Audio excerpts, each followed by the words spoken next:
I just want to say shout out to my red bike.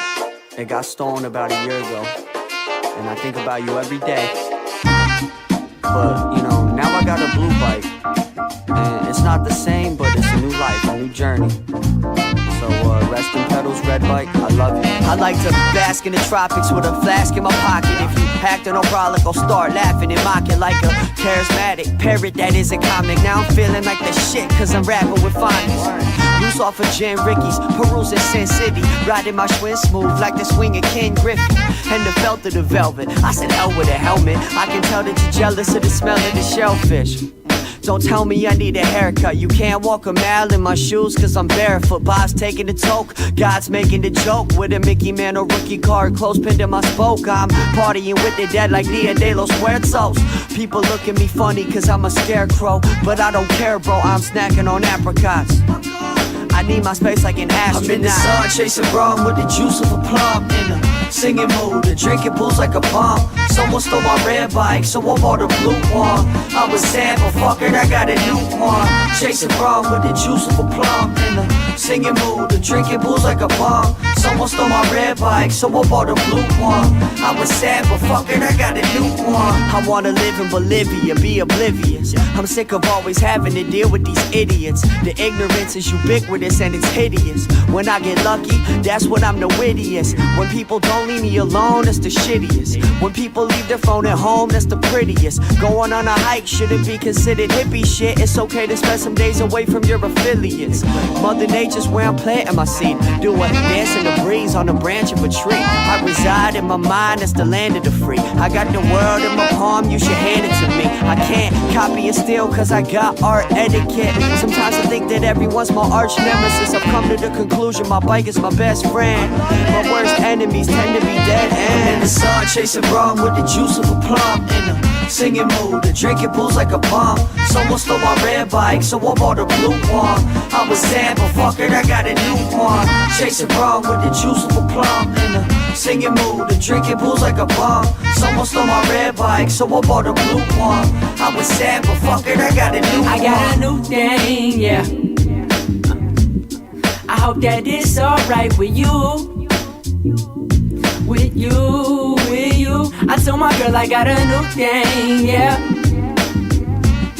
I hope that it's alright with you. With you, with you. Hey yo, someone stole my red bike, so I bought a blue one. If I see that fucker riding it, then I'ma sue one. Got rich, then I blew up, got everyone in my crew one. Ride for my true ones. Yo, I told my girl I got a new thing. Yeah, yeah. I hope that this alright with you. With you, with you. Alright, people. So, how's it going? Hopefully you guys are doing well. Let's see, let's go ahead and put that back in the box. And, Jesus Christ.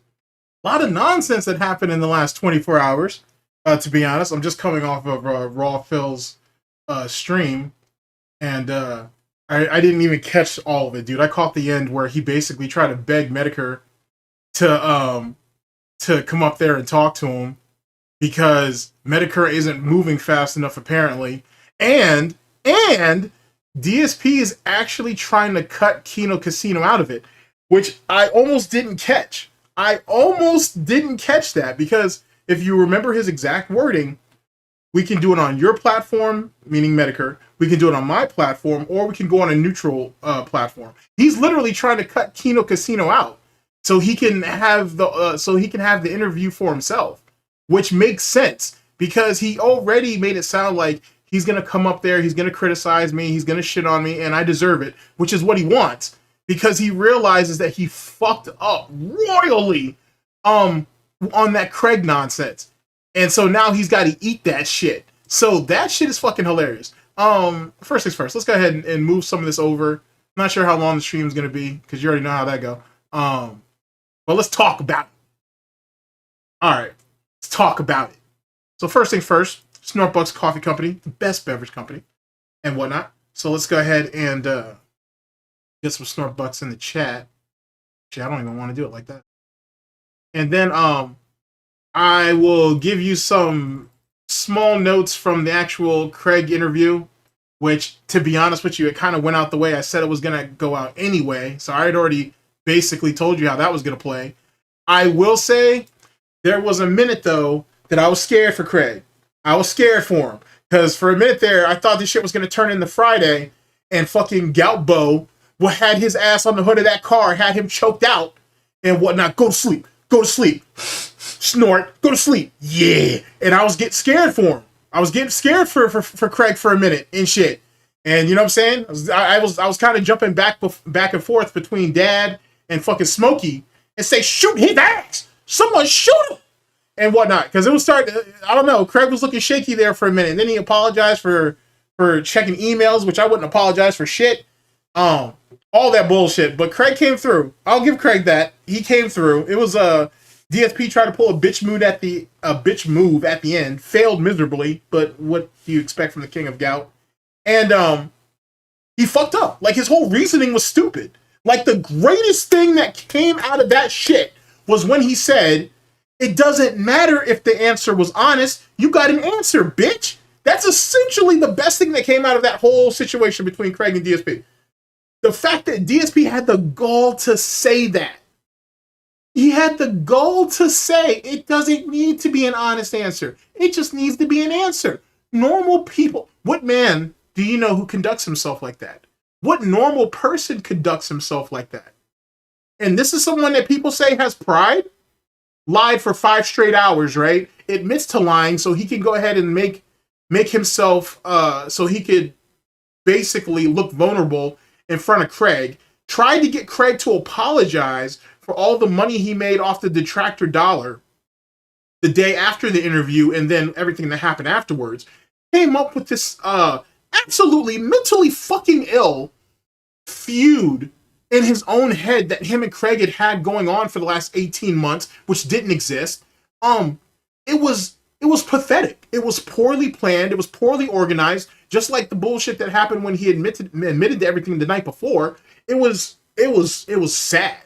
It was just sad. It was blatantly sad. And the fact that Craig was still kind of working with him while low-key shitting on him was fucking peak feltness. And then excuse me, when DSP couldn't get the apology out of him in the beginning, right? You could tell he kind of wanted to give up and then just play victim for the rest of the fucking interview. And Craig didn't let him. I'll give Craig that. He kind of forced DSP to stay honest as a pathological liar could be. But Craig forced DSP to sit there and fight it out because DSP wanted him to be felted. He wanted him to get pissed off, and it didn't happen. On top of that, this misconstrued or this misnomer that Craig was the one who sat there and just told DSP to fuck himself out of nowhere. That's not what happened. What happened was DSP called Craig's character into question. And that's why Craig said, you know, with all due respect, you can go fuck yourself. Which is what any self-respecting man would do. And DSP used that as pretense because why? Because he's a coward. He's not a man. He's used to being shit on the regular and whatnot. DSP don't have no pride. He don't have a family. He don't know what it's like to sit there and have something to fucking get up and work for every day. When you're an alcoholic, when you're a fucking rageaholic, when you have a gambling addiction, the addiction is what you fight for. Not for yourself, not for your family, not for pride, none of that bullshit. And that's what happened. And Craig basically showed him that twice. They already proved that on the interview the first time. Then they did it again. And then, this is something most of you guys are forgetting. 3 weeks ago, or within the last 3 weeks, DSP admitted that the reason why he didn't want to do anything with Craig is because he didn't want the detractor dollar to go into his pocket. That's funny, because isn't that what didn't DSP essentially say the same thing when it came to Derek? And how he didn't want to go ahead and kick Derek out of his fucking community because he didn't want the detractors to win? So we're willing to defend pedophiles. We're willing to sit here and basically try to block another dude financially from a community that you don't like and you don't care about anyway, but you're trying to block another dude away from that so he don't get no money off that. Does that sound like something a normal person does? Someone needs to ask Josh from Kiwi Farms how he feels about that shit. Because if Josh is still defending DSP, then by proxy, isn't Josh defending a guy who defends pedophiles? Semantics. The whole shit was stupid. The whole shit was stupid as fuck. DSP should have never reacted to any of that stuff. Like him reacting to that June the King documentary, there's so much ammo out there now. that anybody can use against him. And then the interview after the fact is even worse, because what normal person who actually has connections in gaming is going to want to deal with you? You're known for defending pedophiles. You're known for lying for 5 straight hours. And when asked for an honest answer, you said it doesn't matter if you give an honest answer as long as it's an answer. What good is he? DSP isn't worth a damn. And that's why he's so desperate to cling on to Kino Casino. And he's simultaneously fucking Kino Casino because he's trying to secure the Medicare interview on his own. He wants to have the Medicare interview on his platform and cut them boys out. Or he thinks that, oh, well, I'll have him on my platform first, and then we'll do a thing where it's all of us. Like a second hand, like sloppy seconds. Like a second kumbaya that no one gives a shit about. And then, the only reason why he's so desperate to push for the interview, outside the fact that he ain't shit the bed with Craig, is because he sees that June is getting ready to set up a situation with Medicare for his documentary or whatever it is that they're trying to work on. So DSP knows that fucking June don't really fuck with him. He knows that June just wants to get this interview done next week, I think it is. He just wants to get that shit over with and get the fuck out. Because I've heard a lot of things on what June's thoughts are. That's semantics at the moment. But he doesn't want to really deal with anything with detractors. He damn sure don't want to deal with Phil anymore. He just wants to get the fuck out. So the way DSP looks at it as, oh, well, I'll piggyback off of June for whatever goodwill he still has left with him, if he has any, to try to secure the Medicare interview. And then, that's it. But now all he's done is become even more of a parasite for Kino Casino. So unless Kino Casino gets ready to cut the cancer out, he's basically going to stick on to their ass for as long as the idiots over there on Kino's side are willing to pay him. So now he's become a burden to Kino Casino, not only financially, but otherwise. Because now he's backed into a corner and he's got nothing else. He can't go mainstream no more. He can't talk to regular people. He's already proven he can't do that now.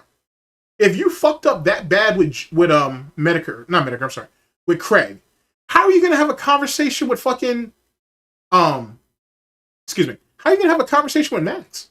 And then, more importantly than that, how is Max going to believe you on anything? Let's say Max doesn't want to talk about drama. Let's say Max just wants to talk to him about gaming shit. Well, hey, Phil, you've been critical of these particular games and these particular game publishers. What are your thoughts on that? And what's DSP going to do? He's going to say, well, I was just being overly critical and I was just hamming it up on stream. I don't really think that way. Well, you did say that, they should get shit bagged and you think they make terrible games and the whole studio should get fired or should close down and everybody get fired. Oh, I didn't mean all. He's going to go back on everything like the coward that he is, right? He's going to go back on everything like the coward that he is because he wants to hold on to what little he has. How do you respect that? Max can run circles around him doing that shit. Easy. And DSP can't try to put his chest out and shit. He can't go ahead and, let his piggy breasts out because they're almost as big as fucking cats at this point. He can't even pull his chest out on that bullshit because Max will just smack him the fuck down. And then DSP can't just leave because that's going to make him look like a bitch. He's literally boxed himself into a corner reacting to this June the King shit. And then the Craig thing came at the worst possible time on top of the way he handled it. Like, DSP is fucking done as it pertains to normal people. So now where does DSP go now? DSP comes back to this niche fucking bullshit that we do, and he's stuck here. He's stuck here. And he's never going to be able to get out. And now he has to pray that Medicare will sit there and shit on him so he can run to Kino and their audience for sympathy and whatever, but Kino's not going to go against fucking Medicare. So now what? And then, and this would be me giving way too much credit to DSP, unless someone's feeding DSP shit. Like, is he desperate to try to bring Medicare in so they can try to turn that shit against Ralph? Like, make it make sense.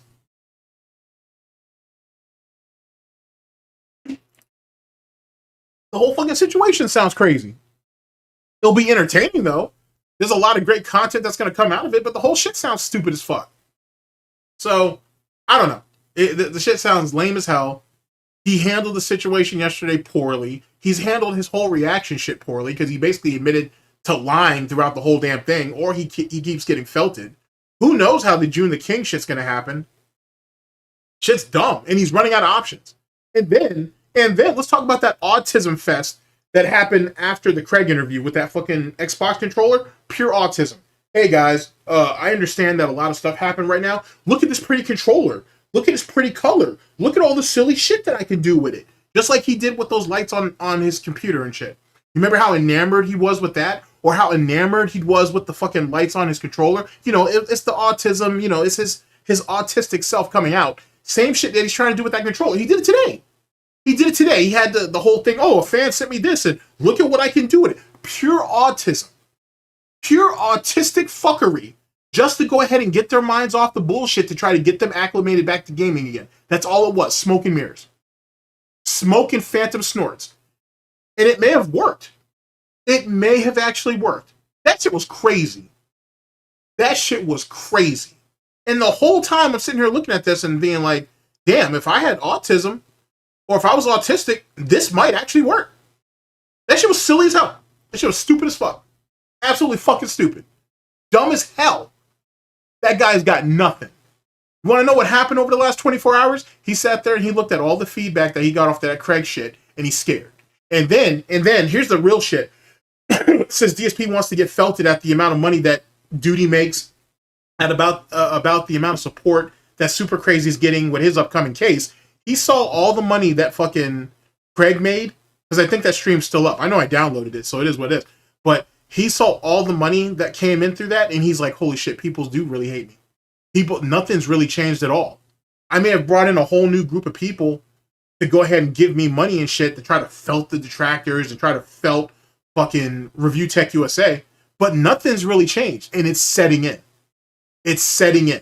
He ain't sat there, and when he closed the door on Craig yesterday, or whenever it was, I think it was yesterday, when he closed the door on Craig, he closed the door on any chance of legitimacy and ever getting out of the vortex. Bitch, you ain't going nowhere.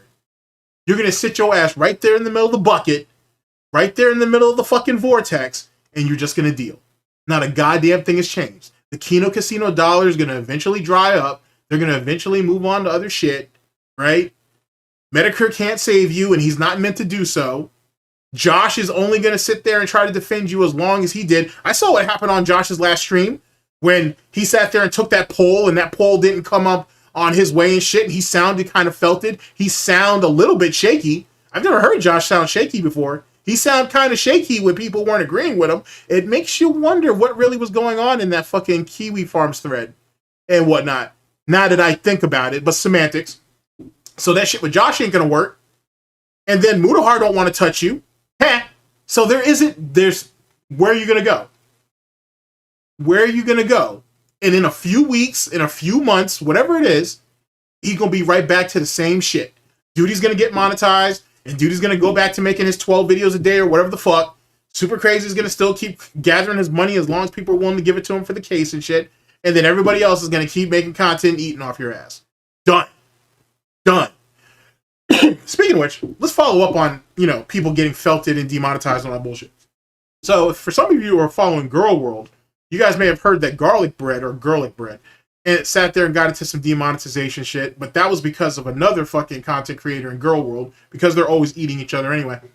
But there's also some other drama channels in different spaces that have been going through demonetization problems, this, that, and the third. So I'm not sitting here trying to defend Keem and say that that Keem really had anything to do with Duty getting demonetized, because I don't know, nor do I care. But what I will say is that there are a lot of people starting to get hit on some stupid shit. It may have been just a coincidence, or Keem ain't sat there and broke the golden rule and fucking Duty should cut his fucking head off and hang it from a tree, or put his ass up against the wall. Whatever he wants to do. But that's my thoughts on that. But I'm going to keep following some of those cases and shit, and then I'll bring it up later as previous examples. Dumb. That's all I can say. The last 24, 48 hours has been dumb. Just absolutely stupid shit. Can't believe you would an alley-oop was thrown to his ass and he fucked it all up. He's a piece of goddamn idiot. Anywho, thank you for coming to my TED Talk. And let's go ahead and bring y'all in. Let's see what y'all have to say about the situation. You know what I'm saying? Let's see what the people have to say about this. Let's see. Who's going to start us off? Actually, let me make sure that is unmuted. David, you can start us off. Here we go.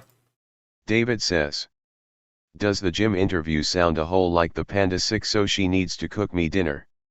He's definitely gonna bring that up. At least I hope he does. It's just gonna be funny as hell. Here we go. Vicious says. Yeah, DSP is used to getting the kids' gloves treatment. And Craig, and the thing is Craig was willing to push back, which was a good thing. He could have hit him a whole lot harder, I think, but I don't know. He shouldn't apologize for anything, first off and foremost. But like I said, it was getting shaky. It was getting shaky. It was like that. It was like that final scene in Friday and shit. And then I don't know how it happened, but DSP had his ass on the hood of that car. He was telling us that go to sleep, snort, go to sleep, snort, yeah, and whatnot. Goat laughing on his ass and dragged his ass to the ground and shit. Like, who want this? Who want this with Snortbo and shit? It was getting crazy there for a minute. But like I said, you know, Craig can fight off his back. He fought off the ropes and whatnot. I'll give him that and whatnot. Should have never gotten there, but it is what it is. Because DSP DSP was bold in a way that I've never seen him be bold, to be honest with you. But he was bold there for a minute. I was surprised. I was shocked. David says. Craig changed everything with 2 simple words. What changed? Yeah, he did. Yeah, he did. Fucking Craig was memeing on his ass. And DSP was trying so hard to sidestep it. Like it didn't affect him. Knowing damn well it did. Arizona Mod Gamer says. Going behind KC back is the same issue that got Keem heated. Hope that don't blow up in his face. Agreed. On Craig, I think he had enough of DSP. DSP is luck Adam wasn't there with him. That would have been bad. Oh yeah, absolutely. What are you? Okay, so if you're that source, then what is this? Sorry, give me a second. I'm having like a fucking having a boomer moment. What the hell is this? If you're the fuck? Okay, you're that. So what are you? Not the YouTube app. Or are you Twitter? You're not Twitter. So what the fuck are you? What the fuck source is this? Huh. Alright, I'm just gonna leave that there for now until I figure out what that is. Because now I'm starting to get a little annoyed by it. I'm not sure what that... Oh, you know what that is? That's my widget, isn't it? Yes, it is. I'm an idiot. That's my widget.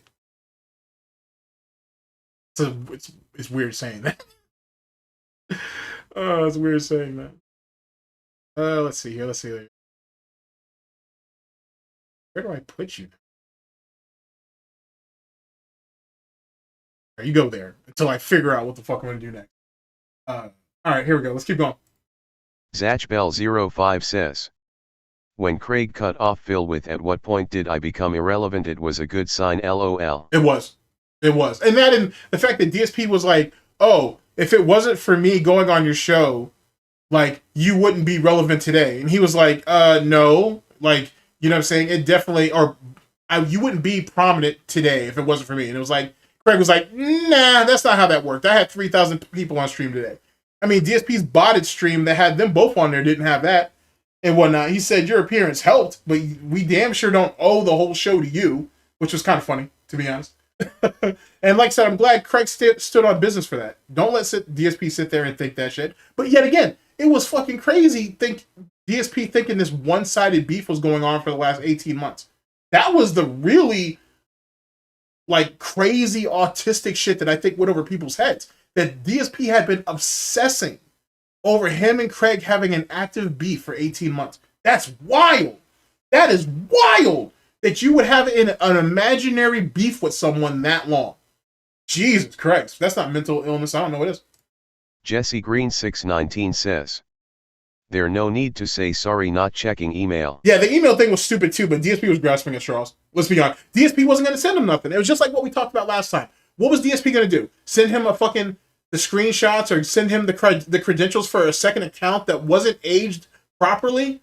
And he was going to try to make that shit work? Yeah, he was going to. That's the reason why he's talking this whole bullshit now about, oh, I sold the account. Here's the problem. 18 months ago, he didn't think about selling any account or any of that bullshit. He literally pigeonholed himself the day before, with that lie.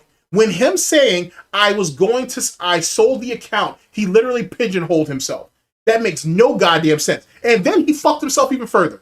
He sat there and pulled a Review Tech USA saying, oh, I have this iPad, right? Remember that iPad from the 341 call, the one that doesn't work, but I still own it? Oh, well, I tried to use it yesterday, or I tried to use it recently, or whatever. Oh, I actually got it to turn on. That's weird. So I was going to go ahead and try to log into WWE Champions. How are you going to go ahead and try to backdoor into an account that you don't own? Like, think about the logic in this shit for a minute, chat. This idiot, allegedly sold an account. So he thought that this account that he sold was going to have the same login credentials so he could log back into it and show Craig, and that somehow was going to prove that, oh yeah, DSP did sell the account. An account that he was able to backdoor and he still somehow, some way has access to. And why would he need the iPad to do it when you said in the 341 call in 2020 that you still have the iPad but it don't work? So that doesn't make any sense. All of a sudden it magically worked? Oh, but it won't run WWE Champions, it's too old. Did you update the firmware? No, you didn't, because you're a fucking idiot. So none of that makes sense. Literally none of that makes sense whatsoever.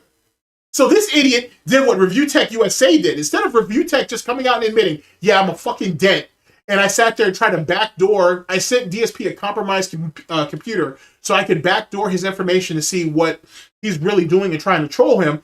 Rich from Review Tech USA thought it's a good idea to be labeled as a pedophile and to also be sitting on what could be considered CP adjacent material. He would rather have all of that shit be linked to his name instead of him coming out and admitting, yeah, I may have tried to do some silly shit with this PC that I was going to send to DSP. But he can't do that because that links him to that shit with Jay. And I don't know why Jay isn't coming out and admitting it, but whoever it was who fucked with all your information and all your shit, Jay, did it through the computer that fucking Rich sent you. Which means what? It's more than likely Rich who did it. And you sitting there corresponding with him instead of just letting the police or the Mounties or whoever do their goddamn job. Andy was right. Leave Rich alone and let those people do their damn job. DSP literally tried to do the same thing. He was literally attempting to break the law, or at least make it sound that way. He was literally attempting to break the law to show someone else's information on an account that they legally bought from DSP. Well, illegally, because you can't really do that, but whatever. He was basically willing to break the law to try to prove to Craig that he sold the account. But that doesn't make any sense, because if you look at the login data and you look at just the daily interactions for that account, whoever it is who's running it is literally doing it the exact same way DSP had it. So make that make sense. Like, none of that makes any sense. All that shit is fucking stupid autism. It's stupid as shit. How did he think that any rational person could look at all that and think, oh yeah, that makes sense. Yeah, that's what happened. No. No. Like, it's just stupid. It was just absolutely stupid. What a waste of fucking life DSP is. Like, Jesus Christ, dude. Like, if you're gonna lie, at least be creative about it. Like, you're lying about dumb shit that only exposes other dumb shit. Just ridiculous. Alive and well in Israel says. Kino Casino Dents take the high ground by saying they go after Files and Ralph types and mock us for going after Phil while they conveniently leave out Derek. Yeah, very convenient. Very convenient. That's okay. That's something they'll have to answer for later on down the line. Neanderthal says. David owner for not really, they are in vacation, we'll have to see once they come back, but I think PPP dropped him. I think PPP is trolling on Twitter though. I think some of that's trolling. But we'll see. Darksea DeFlo says. He also wants to score the Meadow Cour before June does his. I think so. It's definitely, he wants to get in there and speak to Medicare ASAP and whatnot, but like, nothing DSP can say is going to poison the well for fucking June as it pertains to Medicare. Like, it's just not going to happen. So DSP is literally just wasting his time with that. But yet again, by proxy, the fact that DSP is trying to cut Kino Casino out of that interview is bullshit. Is absolute fucking bullshit, bro. God damn. Neanderthal says. Friday the 13th. Neanderthal says. Cut the gout out. Neanderthal says. And after he cut off Craig, he doesn't have any respect with anyone. Not at all. Not at all. Like he blew a pretty good opportunity there, to be honest. You know what I mean? Like, and let's be honest, afterwards, was there any real chance of them doing like any like day-to-day content with each other? No. But every once in a while they could, like, you know what I'm saying, Craig could bring DSP up there and this, that, and the third. He's completely tainted his whole whatever he may or may not have had with not just Craig, but with his audience, which is what DSP wanted. DSP admitted it. He admitted that, hey, Craig, I was going to use you and your platform and your audience to basically prop myself up and get myself back into respectability with gaming. He literally told Craig that. So, like, it wasn't like his intentions weren't, you know, clear. You know, it wasn't like, hey, I wasn't going in there to use you. You know what I'm saying? But he fucked up. He fucked up royally by sitting there and lying to those people for 5.5 fucking hours. And then had the nerve to be mad that they were mad that he lied to them for 5.5 hours. So fuck. David says. I think Kino is ready to cut him. I'm just not sure how they will do it. It doesn't really matter how they do it because, like I said, I'm sure like Andy's been crunching the numbers and they're losing money on this. They're losing money on this endeavor. So, and I don't know if word's gonna ever get back to them that, hey, DSP's trying to basically do this HeatMakerz thing without y'all, or he's at least trying to get in there first. That right there in itself is enough to get him up and out of pocket, to be honest with you. Or they could just go ahead and keep playing their cards, and then they all attack him when the HeatMakerz situation happens. That could happen. That could happen too. Spectre Raven says. No, Phil's tits bigger than Cat. It's a confirm. Fair enough. David Owner 4 says.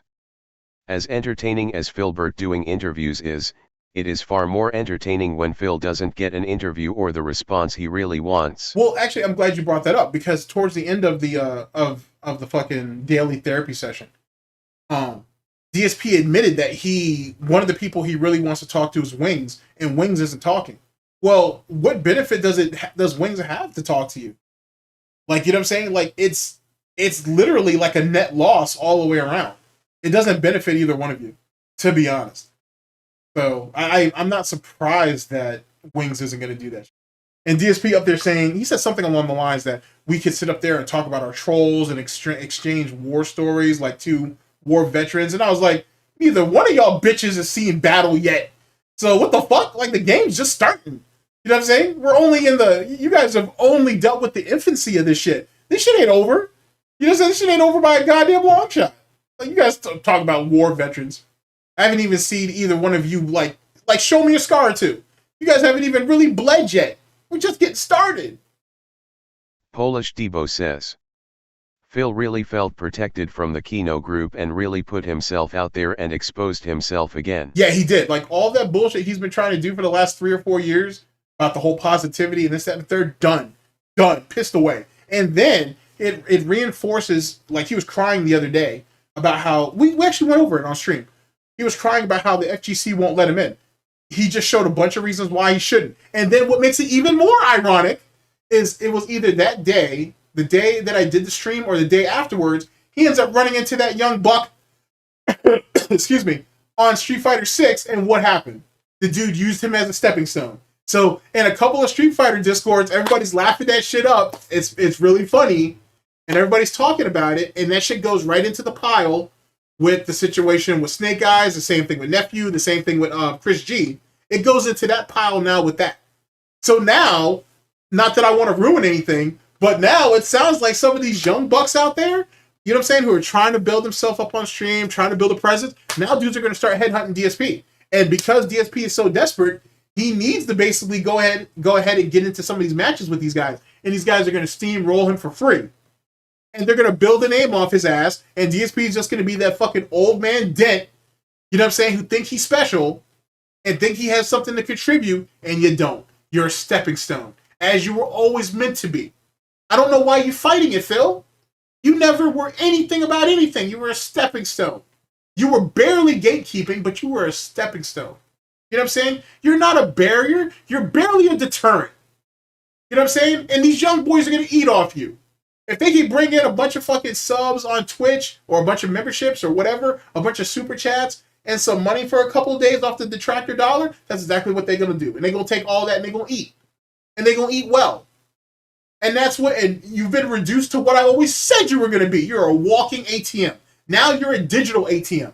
You're a digital wallet for these young bucks out here to go ahead and eat off of. And each one of them are going to pluck, they are going to go ahead and make their withdrawal. And they're going to eat well. And once the word really starts to get around some of these young guys, and be like, yo, this cat right here, this idiot right here, yo, he's dead. He's free. Go over there and get it. Freestyle on his ass. And those people that hate him or troll him or whatever, they're going to throw some money at you. And you're going to definitely get some exposure, which is what happened with Dude the other night. You know what I'm saying? He definitely gets some exposure. He definitely getting a little bit of a buzz on Twitter. It go pan out for everybody. That's just fucking hilarious. David says, I don't know if I'm having detractor remorse. But in all seriousness, his delusions are starting to get really scary.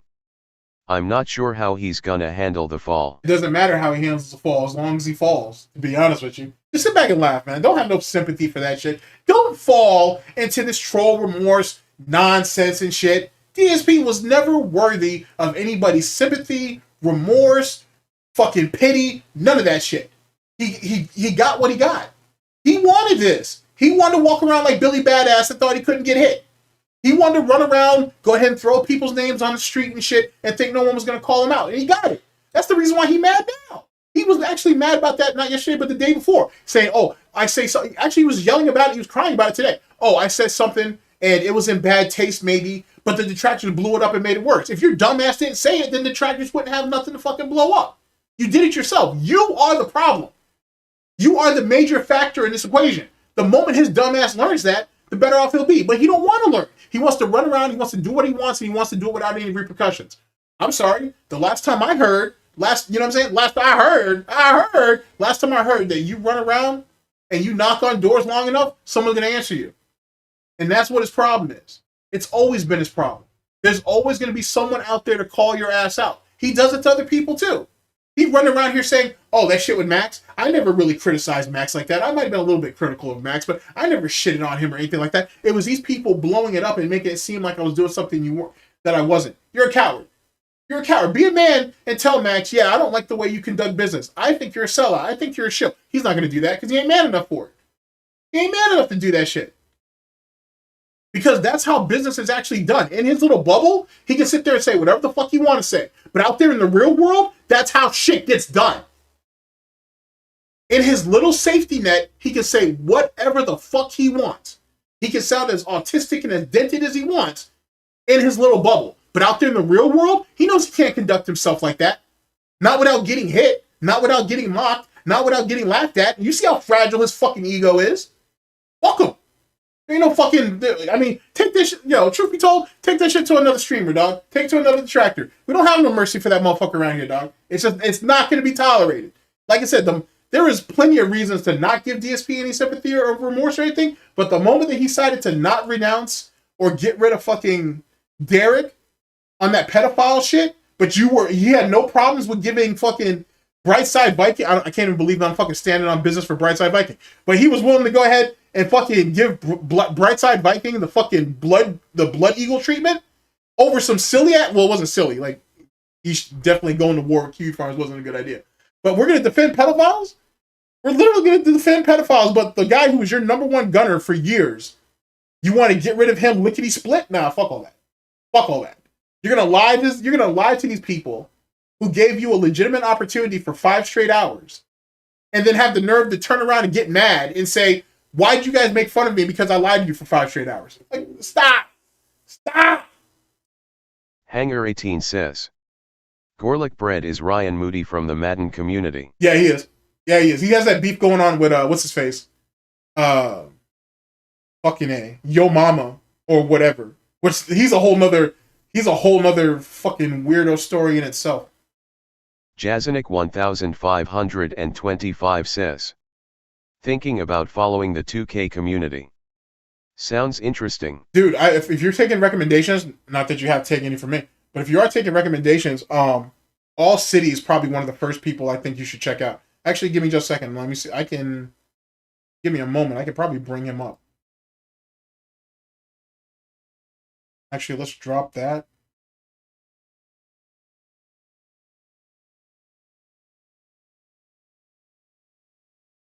That's All City Live TV, I think is what he goes by.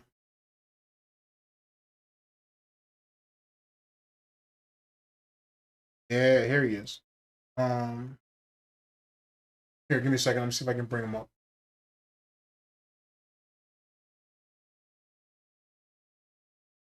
Yeah, here we go. This is All City. He's someone that I follow real close as it pertains to like news, rumors, and shit like that. I think he's by far he's a pretty good foray into 2K, and then you can just literally branch off from there and whatnot. But he mainly goes over news, rumors, like drama like that. He goes over builds, stuff like that. He's a pretty cool guy to talk to on Twitter if you get a chance to speak to him. And he has a Discord. They run games all the time and shit. You can just join the Discord and it's free.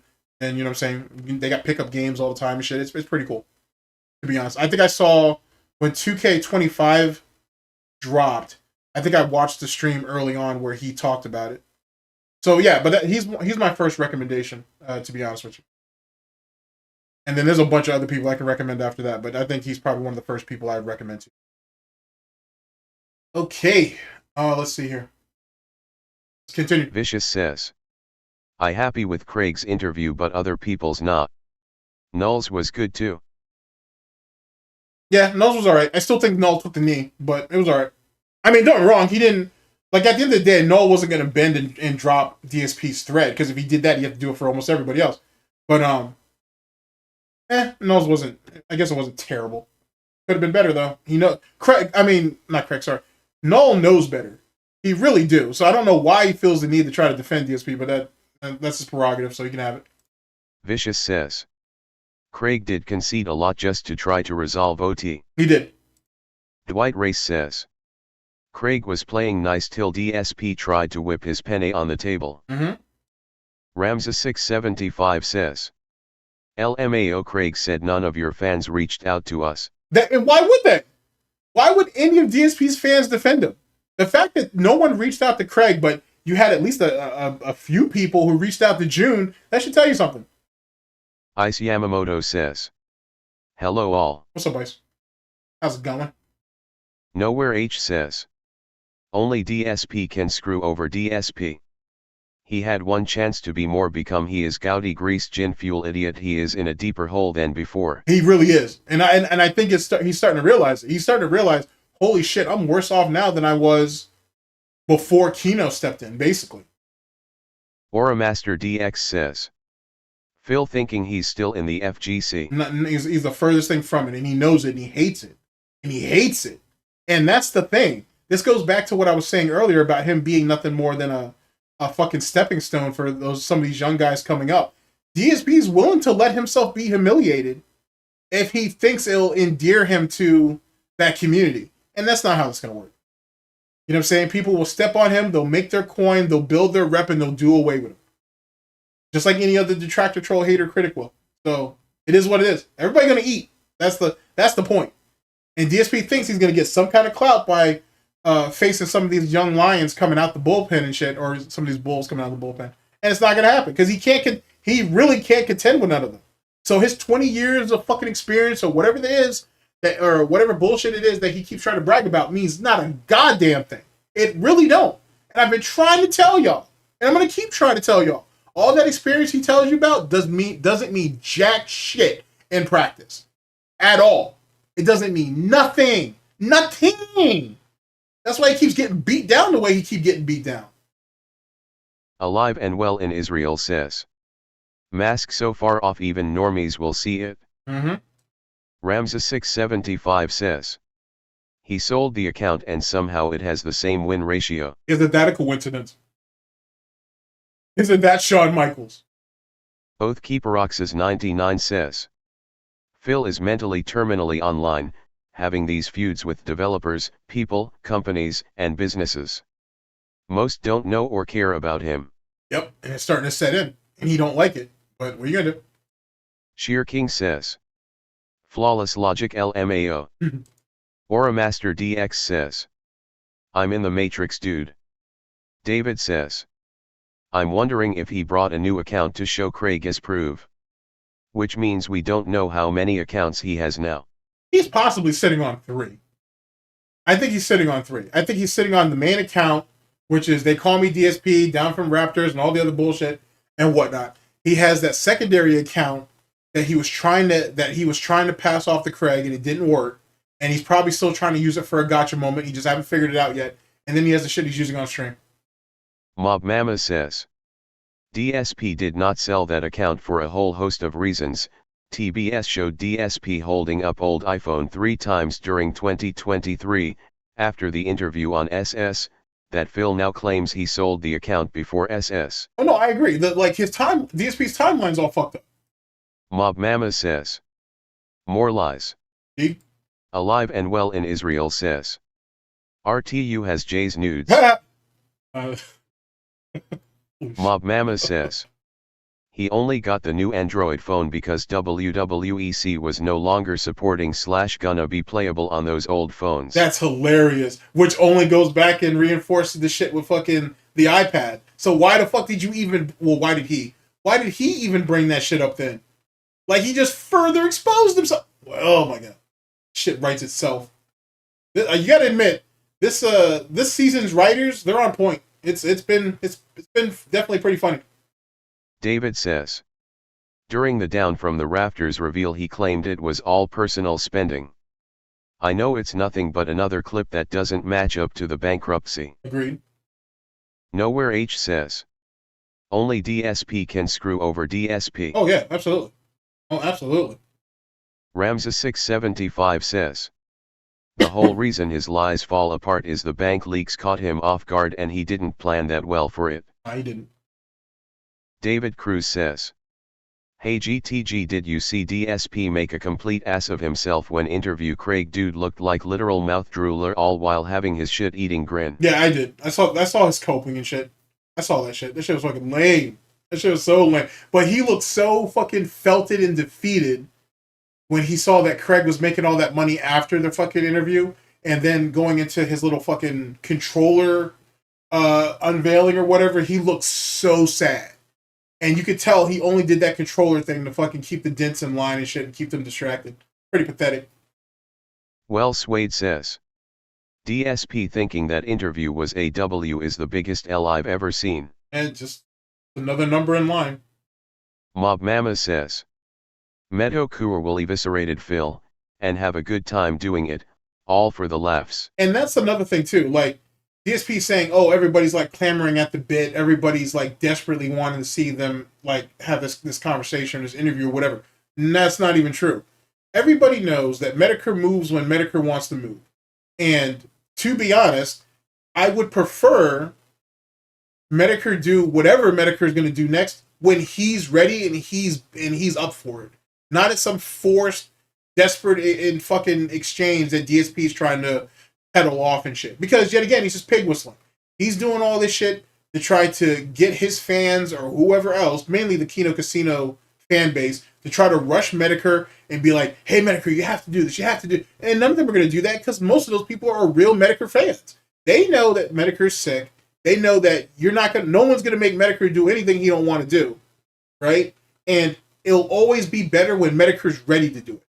Not Medicare has always worked better on his own time frame, not anybody else's, and whatnot. So DSP is not a hot commodity that Medicare needs to run to. It was that same logic, what I'm saying now about how, Medicare moves when he wants to, and he'll deal with DSP when he's ready to, was the same thing that Medicare was trying to instill in Fred Fox and the SOK back in the day.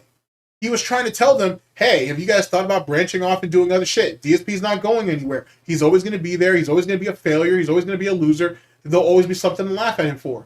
You guys should consider branching out. And he's literally demonstrating that in real time, which also further felts DSP because now it really kills his narrative about people care about him because he's having this redemption. No one gives a fuck. No one gives a fuck about any of this redemption story bullshit. It will pass just like anything else.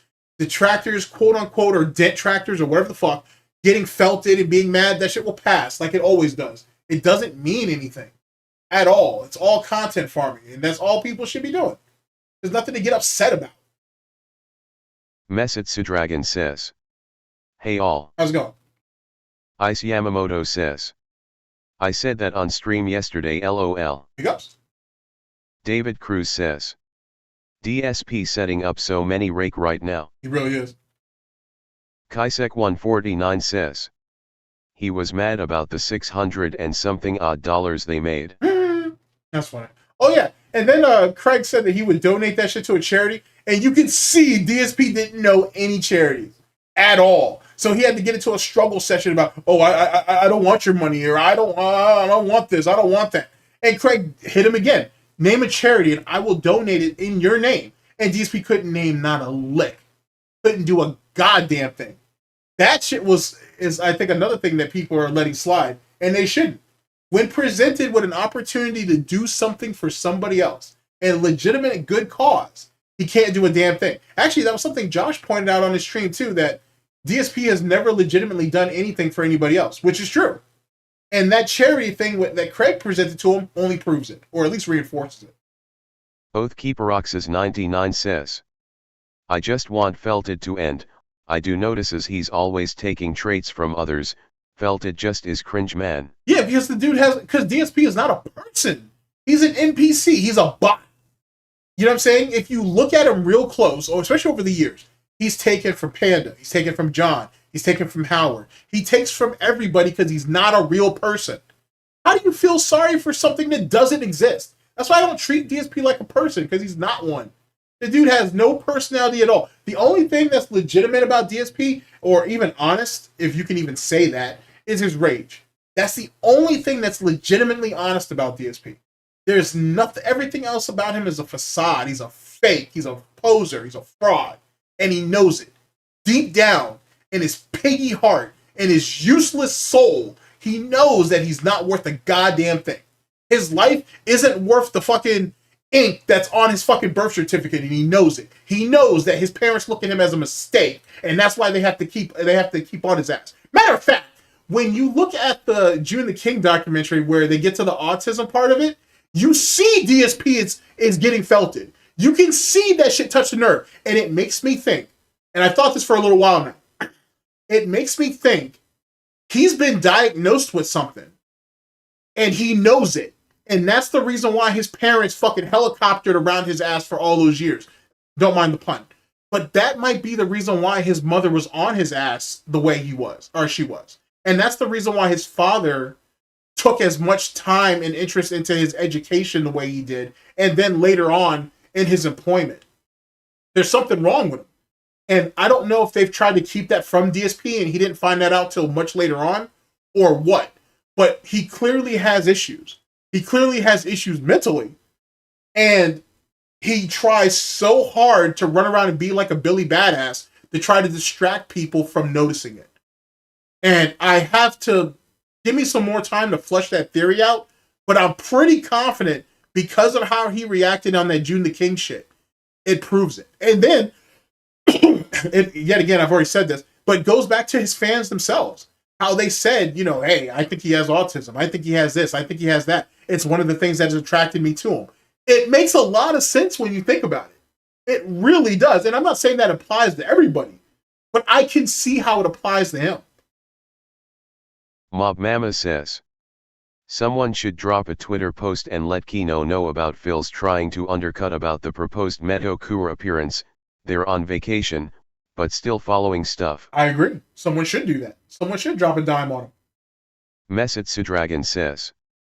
Golden Triangle Gaming DSP said that a decompression stream isn't about crapping on the guest, but he allowed Keem to be a guest on his interview, crapped on him, and got money while doing it. Hypocrite. Indeed he is. But it's all he knows, let's be honest. Incorrect Beans says. Big UPS GTG and chat. Big ups. Incorrect Beans says. No the prodigy. Yeah, no the prodigy. David says.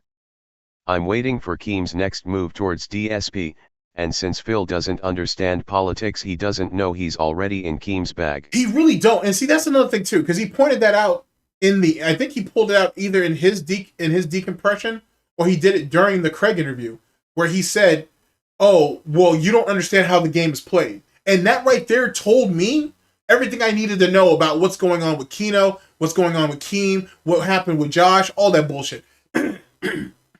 Excuse me. He realizes, or on some level, he understands that he's being used. And yet he still doesn't understand the politics of it. He thinks everybody that he's had a beef with or he has a problem with, they come in, they exchange apologies, they try to find common ground with each other, they suck each other off for the first few minutes, then they get into their shit, and then everybody smooths everything out in the end, with both parties mutually apologizing or whatever. Even though Josh didn't really do that.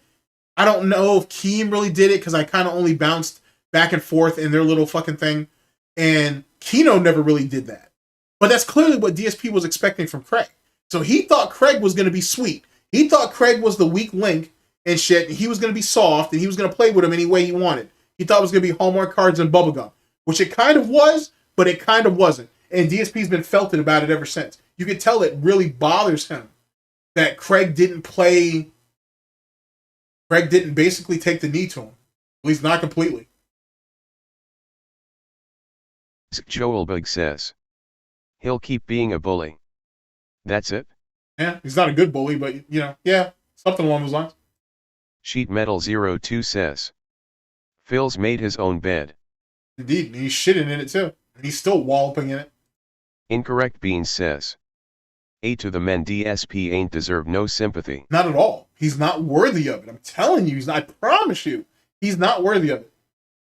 Dwight Race says, I don't care what Detractor tells you. I find it funny that DSP is mad at Craig for taking Detractor money when it wasn't come to him in the first place. But keep in mind though too, Dwight, back on Twitch, the Detractor dollar was flowing through the community and DSP didn't want it.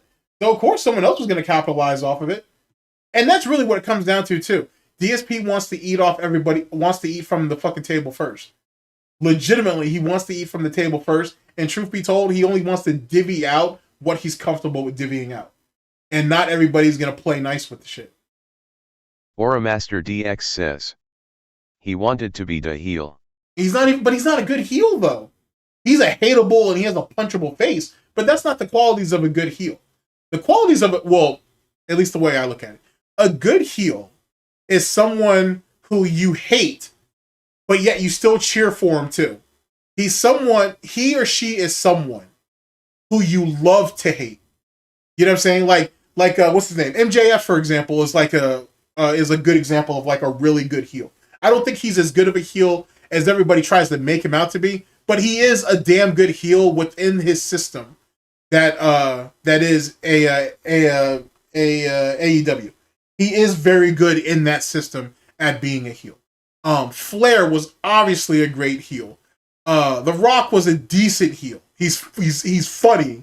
He's really, really funny and whatnot. But he's an all right heel. That's why they put his ass with the Nation of Domination when they did. Fuck Dwight. I should really talk to Dwight and other people about this shit later on. But anyway, that's the reason why they stuck him with the Nation, because no one was really going to take him seriously as a heel like that. Him being cocky and arrogant is one thing, but actually like being a full blown heel is something else. Excuse me, because I'm nerding out for a minute. Like Hunter before the injury, before he got hit with the walls of Jericho on the fucking on the announcement table and shit and ripped his fucking leg apart. Hunter was a damn good heel for a good amount of time. Like, he was a damn good heel. He played his cards well. To be honest with you, he had the look. He has the technical abilities and whatnot. He has the smug ass fucking bullshit to him. He was fucking the boss's daughter. Yada yada yada yada. He had everything in place to be a fucking fantastic heel. But the injuries is what ended up getting the best of him. To be honest, but for all of you real wrestling fans out there, you know that Triple H's whole gimmick was basically taken from the franchise Shane Douglas. That's essentially where the game comes from. The game is just a play off of Shane Douglas's fucking franchise from fucking ECW. And it makes me mad that only now people are really starting to appreciate what Shane Douglas did. Because if it wasn't for that, the game wouldn't be what the game is. But that's on a whole nother thing. We can discuss that on a whole nother thing, and I'll argue with any of y'all about whatever if you want. But fucking A, bro. If it wasn't for Shane Douglas, we wouldn't have the game the way he is. Stone Cold was a good anti-hero until he fucking partnered with fucking the boss, when he partnered with Vince. Like, I don't know whose idea it was for them to fucking merge, like, after all of those years and after how they built that story up. That never made sense. Paul Heyman's a great heel manager, but he's a great heel. But the thing is about a heel is you got to be believable, right? Like, you have to be believable. Like, people have to, and you have to not care. That's the real thing about being a good heel.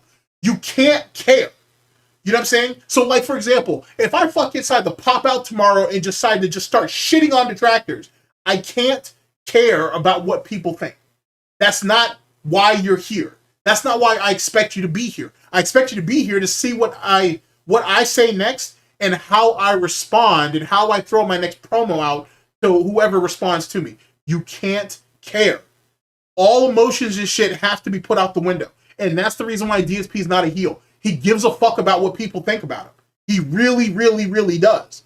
You know what I'm saying? He can't, because he has nothing else. All he has is this internet shit. You know what I mean? He literally, this is all he has. It's the only thing that he feels that he has of value. He's got nothing else in real life.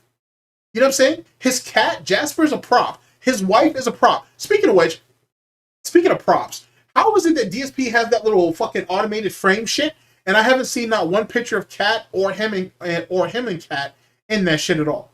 Does that bitch not have any value to you at all? Jasper's in there. Oh, but because we can profit off of Jasper. Have we not profited off of Cat? So why isn't she up there on that fucking little movable frame thing? Semantics.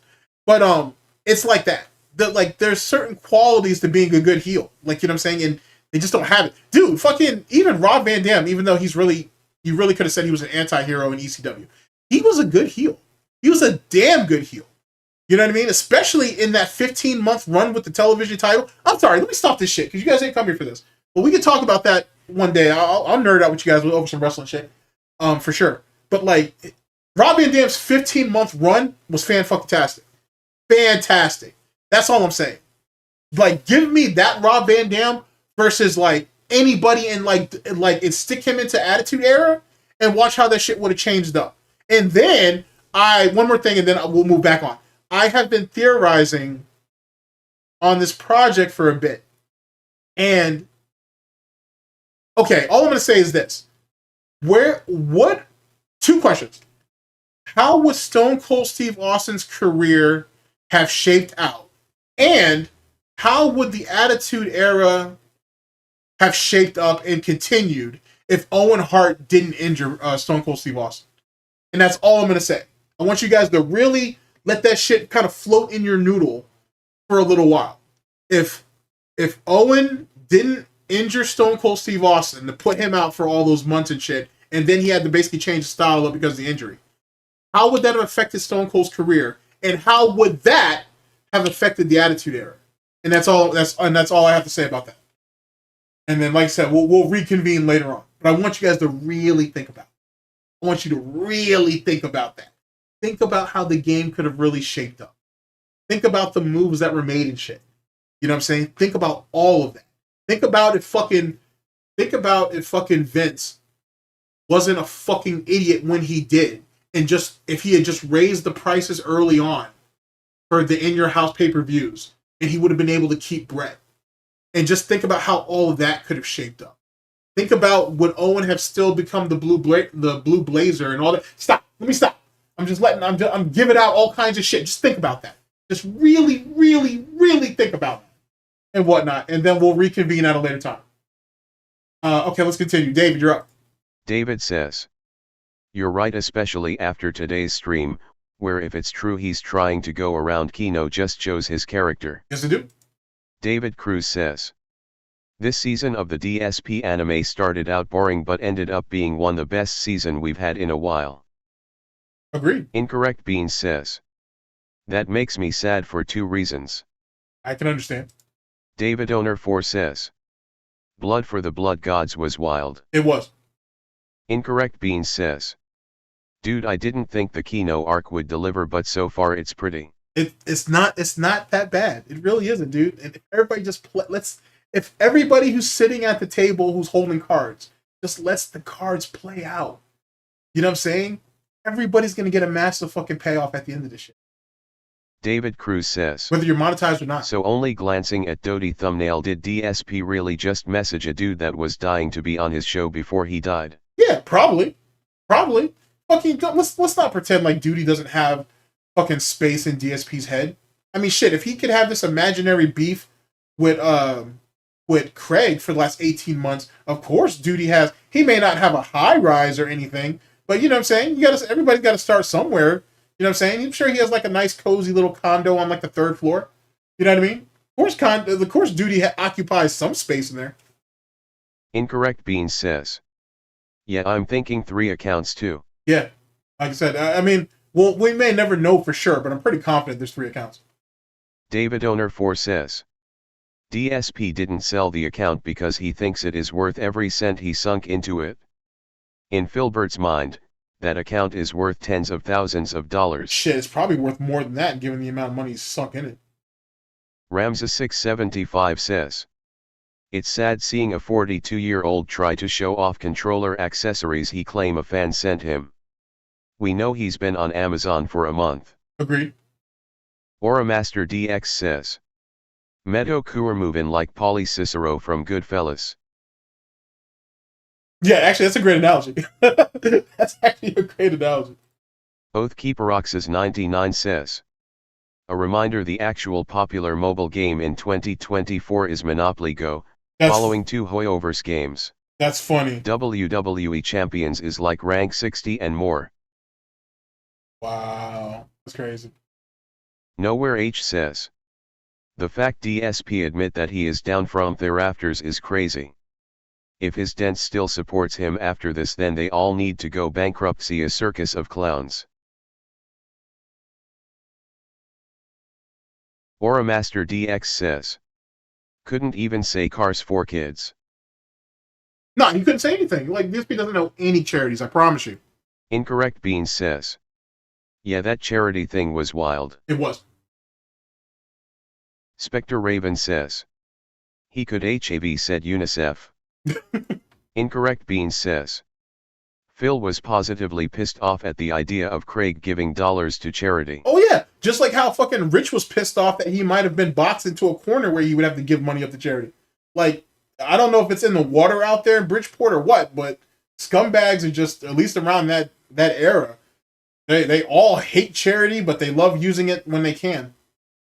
Demater says, isn't DSP still within the 5-year statute of limitations for his bankruptcy to be admitting to lying? Oh yeah, absolutely. Absolutely. Shit, there's probably still at least another year and some change on it. What, October? Yeah, what, like October of 2020? So this, I mean, I'm not gonna dog whistle to anybody, but there's still time. That's all I'll say about that. Incorrect Beans says, yeah, Phil knows. But I don't know how far anybody would be able to go with that anyway. The fact that the internet conclusively knows that he's a pathological liar will hurt DSP far more in the long run than anything. But, you know, DSP losing money or getting felted financially is always something to laugh at, too. Oathkeeperox's 99 says, he's a phony, and great big phony. Mm-hmm. Incorrect Beans says, that's why he tries so hard to cover it up. Ramza 675 says, DSP literally the Charlie Zelenoff of gaming, both need to be on meds. Agreed.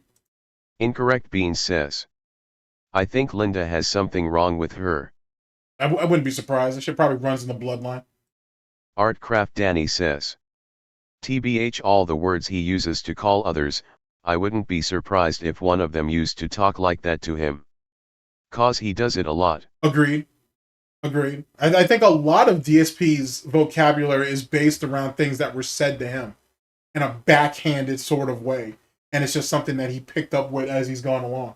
He also comes across like someone who sat down and read the dictionary a lot to try to use kind of, not necessarily obscure, but use rather archaic words to try to make himself seem like he's smarter than what he is.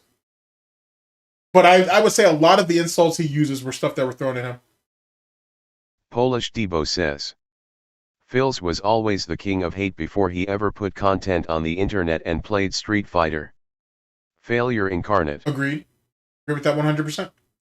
Hanger 18 says. You can tell he's mentally touched. It really started to get worse when Keem said he was stuck on level 1. He just keeps getting more unhinged as time goes on. Yeah, you can tell his mentality is slipping. Like he can't, like, excuse me, despite what Josh said after their interview and whatever about how he felt DSP was of at least average intelligence or whatnot because he can hold a conversation, you got to keep in mind DSP is a pathological liar. So on top of the fact that a lot of that shit he's probably been rehearsing, you know what I'm saying? He's been thinking about this shit for probably months on end, if not longer, and whatnot. He's like that kid who gets bullied and then fantasizes and whatnot day in, day out what he would do to his bullies if he had the chance. It's no different. It's just DSP internalizes it and expresses it verbally instead of physically. Messetsu Dragon says. Craig didn't play fully into his hooves. No, he didn't. Because, like, you could tell DSP tried to set some traps up for him, but it didn't work. Siren says. Didn't DSP say he was on a cocktail of drugs during high school? Oh, yeah. And that medication is for God knows what. We'll never really know what all that medication was for. But definitely a lot of that shit was probably dealt with mental illness. He said the shit was, some of it was because of his acne or whatever. And like some of his skin issues or whatnot. And some of it was a side effect, which causes depression and all that bullshit. But then again, because DSP is a confirmed liar, you like, if you really think about it, like I have to really sit there and think about this. I have to literally go back over every single thing DSP has ever said. And not that I didn't already question it, but now I really have to go back and really question everything that he's ever said. Because all of it was a lie. Like a lie within a lie within a lie. You know what I'm saying? You have to go back and question everything. Everything. Literally. David Cruz says. Phil and his apology fetish is really weird. The apology fetish is to Phil, the apology fetish is you acknowledging his existence. That's what it is. For someone who's constantly being accused of doing everything wrong, because he does do everything wrong, when you apologize to him, you're reinforcing that it's not always his fault.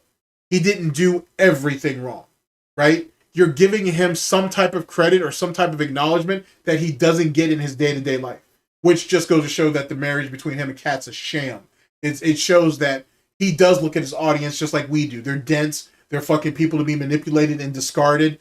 And he needs he needs and wants an audience who he can respect. Because he thinks if he can respect them, they'll respect him even more. So essentially, he's trying to redo his whole Dark Side Phil persona from 2008. He's trying to redo it all over again. So instead of treating his audience like shit and this was all just a joke and I didn't take all this seriously. Oh, well, now I'm taking it seriously after 16 years. Now I want people to actually talk to me and give me real feedback. And I want to have real camaraderie with people who he feels is on his level. The reality is you're a dent and that's who you attract. And you basically have to live with that. Nothing changes that at all. You're a fucking useless, weirdo, autistic fuck. And that's what you attract. And that's how it's always going to be. Because all the normal people already picked up and left you. They did it years ago. And that's why these detractors keep beating your ass day to day. And you can go ahead and keep beating the drum for Kino Casino. You can keep beating the drum that you're the king and shit. You can keep beating the drum that the internet's turning a positive eye to you. And it's not. And everybody knows it. Everybody can see it but you. Because if you acknowledge it, then you have to yet again acknowledge that the detractors, trolls, haters, and critics are right. And he can't live with that. He'd rather die than that happen. Which I'm okay with him doing, to be honest. Like, whatever. If you want to die over something so stupid and so petty, because you're not man enough to just come out and say, I was wrong, I'm sorry. Because you're not man enough to do that, dude, you can hang yourself, the wall, you can go ahead and put yourself up against the wall, you can walk in front of traffic for all I care. I'm not going to lose a wink of sleep over any of it. There's still enough content out there that I'll bleed your soul for decades to come. So it doesn't even matter. It doesn't even matter. Just Ignaran says. You notice the more he lies, the worse his tongue flicking gets. Like he's an actual snake. He is a snake. He's a massive fucking snake. But that tongue flicker thing came from somebody else, though. I don't know who. I mean, I've seen Cat do some things with that mouth, but I don't recall the tongue thing. But I don't know. I might have had my eyes rolling back. My head was back. I don't know. I don't want to speak on it. David Owner 4 says. And now going forward, why should anybody apologize to Philbert if it does not mean anything to Phil? Apologize to Phil just for him to still be mad and for him to tell you to go F yourself? Dwight Race says. DSP has X-Pac heat. That go away heat. Yeah, he really do. Oh, man. That's fine. You know, cocaine's a hell of a drug. David Owner 4 says. It's pathetic and ridiculous on the part of Phil. It is. Oathkeeperox's 99 shit, that's says. not what I meant. Too much media ruins people. I think too much wrestling is bad for you. See Phil. Oh, yeah, absolutely. But then again, DSP is a mark for himself, too. So that's another problem that he has. He says he cares and he doesn't care. And not in equal measure, I should say. Says. DSP is a jobber heel. He really is. I mean, DSP's just a jobber in general. You know what I'm saying? He's never someone that was going to make it to the main card. He's not even worthy of being in the mid card. You know what I'm saying? He's just one of those guys that you roll out there every once in a while to make someone else look better or look competent, and that's it. Alive and Well in Israel says. I don't understand wrestling. You don't have to understand wrestling, my guy. It's just something you turn your brain off to and you watch for, well, back when it was good for like 2 hours and that's it. And you know what I'm saying? You don't have to give it any more than that. You know what I'm saying? It was a soap opera for men back in those days when that shit used to be fucking entertaining and whatnot. Now it's like everything's just a poor imitation of what the Attitude Era was, to be honest with you. They don't know how to tell storylines anymore. Everything is like completely shallow and washed out and shit. Everybody knows everybody or is related to someone, and that's why people are getting elevated and whatnot. It's just, it is what it is. Hanger 18 says. DSP is Gilberg. He wants to be Goldberg. That's actually kind of funny. I like that analogy. Dwight Race says. Even stole the dude's hat. Yep. LOL. Hanger 18 says. The clique played politics with Shane Douglas' career. Yeah, they did. They really, like, the clique did a bunch of dirty shit. Scott Hall did too.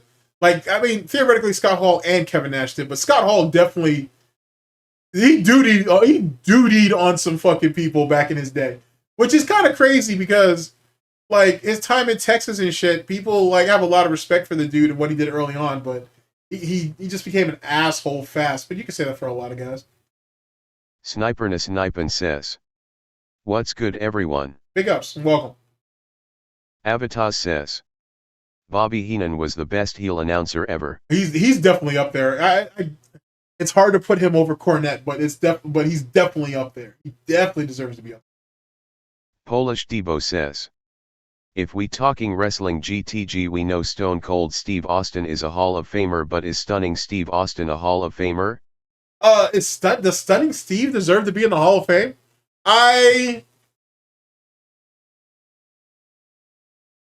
Does Stunning Steve deserve to be in the Hall of Fame? That's a rather fair question. Let me think on that.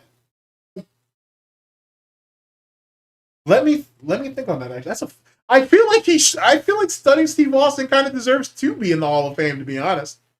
He just wasn't utilized properly.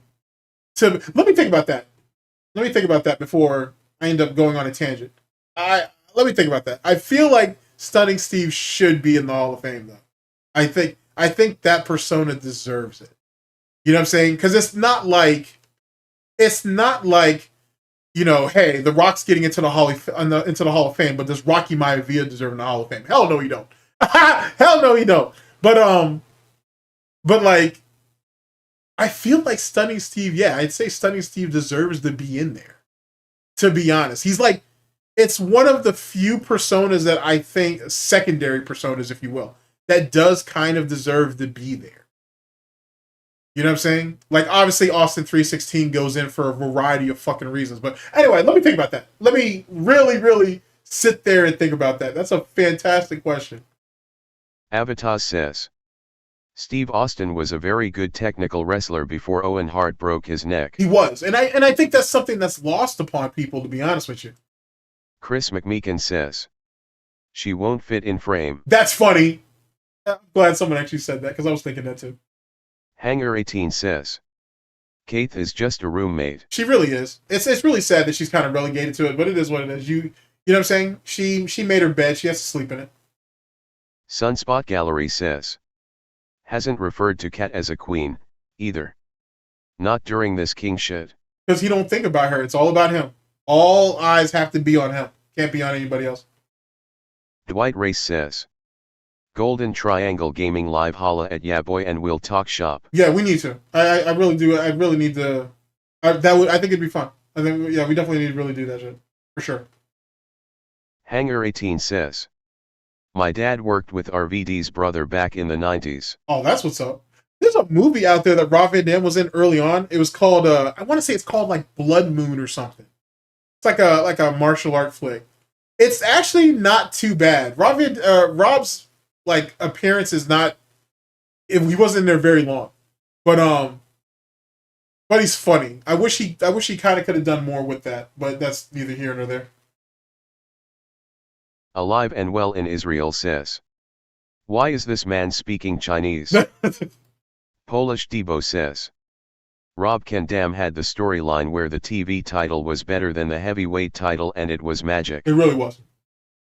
It really was. Like, you got to understand though too. It was kind of like he kind of turned it into the second most important belt in the company, if you will.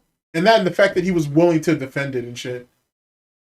So, and it kind of makes me mad that like he ends up losing the fucking WWF title. Well, WWE end up losing the WWE title over fucking marijuana, which is stupid compared to like some of the other shit some of the boys in the locker room were actually on. But that's neither here nor there. Avataz says. I'm not sure much would have changed. Maybe Austin would have wrestled longer. I think if you look at, I think one of the points that I'm also trying to make with that is, like, think about like a lot of the skits or a lot of the like promos and shit that they did, like Austin and The Rock when they were on that bridge and all that shit. They could have done so much more because they wouldn't have to worry about Austin exhausting himself. Hence the reason why you had so many of those kind of insert promos, because they were trying to work. They didn't want to exhaust Austin, so when they get him into the ring, you could get the most out of him and whatnot. So, like, when you really go back and you look at his era, the reason why you had so much talking, the reason why so many guys had to cut promos, the reason why you had so many face-off is because they were really kind of just building the shit around Austin, and they were doing it early. You know what I'm saying? And it really tells the story of if he didn't have that handicap, right? There are so many different moving parts in the WWF at that time. People could have been utilized so much better. You know what I'm saying? It really does change the landscape. If Vince had a better fucking holding on and a better understanding, truth be told, on the pay-per-view shit and wasn't leaving so much goddamn money on the table. Because if you know, you know. But the reason why the WWF basically got saved is because they raised the price of the pay-per-views by it was like $2. It was like $2. That's all they did. They raised shit. They could have raised the price $5 and look at the influx of money that came in there. You know what I mean? But that's fucking A, bruh. Like, when you really go back in hindsight and you look, everybody thinks, oh, Vince was on top of it, and he really wasn't. Like, he really, really wasn't. Like, he was literally shooting from the goddamn hip. And this was the stuff that Vince Sr. was trying to tell him. And he wouldn't listen. He was so... He's like... it's very DSP-like, sort of. In the fact that Vince was so autistically fucking dead set on getting rid of the competition that he really didn't look at the value that those people actually could bring to him. You know what I mean? And then you get into the situation with Smoky Mountain and how that shit got wasted, and you know, you can understand what Jim Ross and Jim Cornette were trying to do, but you know, no one else could see the vision because it's just the way it is. Not everybody can see the forest for the trees. Zero Skill 3D says. Owen Hart would still be alive if the incident hadn't happened. Austin would never work with him again after that, and while Austin was the top guy, that meant Owen would never be in the title picture. Mm-hmm. Like it really changes the perspective. I'm telling you, man, it really changes shit. It so changes shit. Alive and well in Israel says. More people seem engaged than not. Grim Shady says. Honestly, WCW was still be around a little bit longer.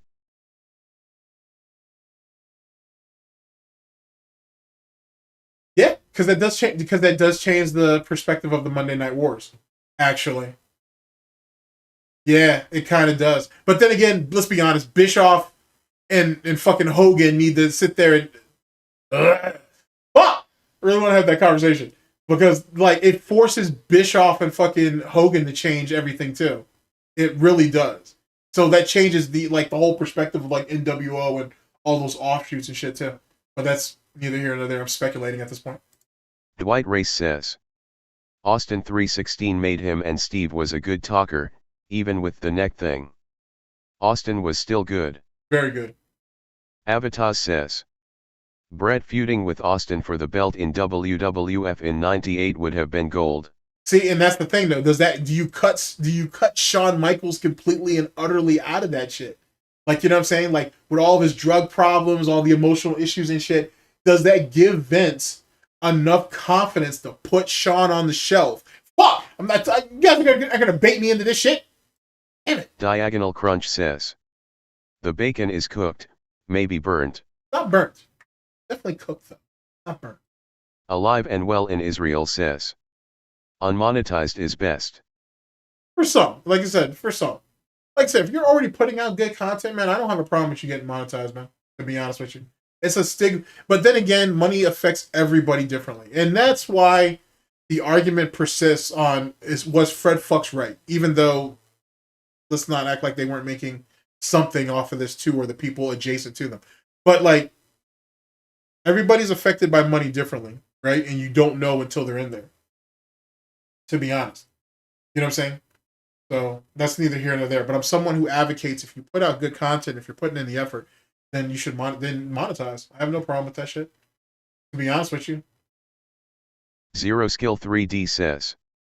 Owen should have beaten Michaels for the title at Rumble 98, then lost it back in Feb, then Austin/Michaels at WrestleMania, followed up by Owen/Austin all summer of 98. Pretty good booking there, sir. That's pretty good booking. Grim Shady says. WCW would last a bit longer TBH if it wasn't for Austin's character change. Fair point. Ramza675 says. I don't think Phil can build a brand and actually do something positive on his own. Just zero charisma is fake and awkward. The autism is real. I think the idea of DSP having a brand, let alone being able to build one, is just out the window at this point. And it has been for a number of years. DSP can't. He can barely function on a YouTube channel, let alone, you know what I'm saying, if he still had Twitch or if he was able to go back to Twitch, he would figure out a way to fuck that up, especially the way the environment is currently. I think going to Kick is probably the best thing he can do, but even then he would figure out a way to fuck that up. And he'll never get into the big money. Just like on Twitch. He never was never offered the big contract. You know what I'm saying? He was just living off of people's fucking social security checks and shit. Off people's pity dollars. Made a lot of it, but he never actually made it to what the pinnacle is. Because a lot of people think, oh, you getting a managed partnership is the thing. It's really not. What you're shooting for is getting an actual contract with guaranteed money in it, and then all of the other bells and whistles that comes with a managed partnership. That's what you want. You want a contract with some guaranteed money behind it. You know what I'm saying? Because there's a bit more security behind that. But DSP went with the bare minimum. He was never good enough to get a contract anyway, so, you know, get what you get. Anthony says. We all know the backlash Phil got when he mentioned Etika and how much he made. Agreed. Sunspot Gallery says. The idiot was reading the controller manual on stream. KMT.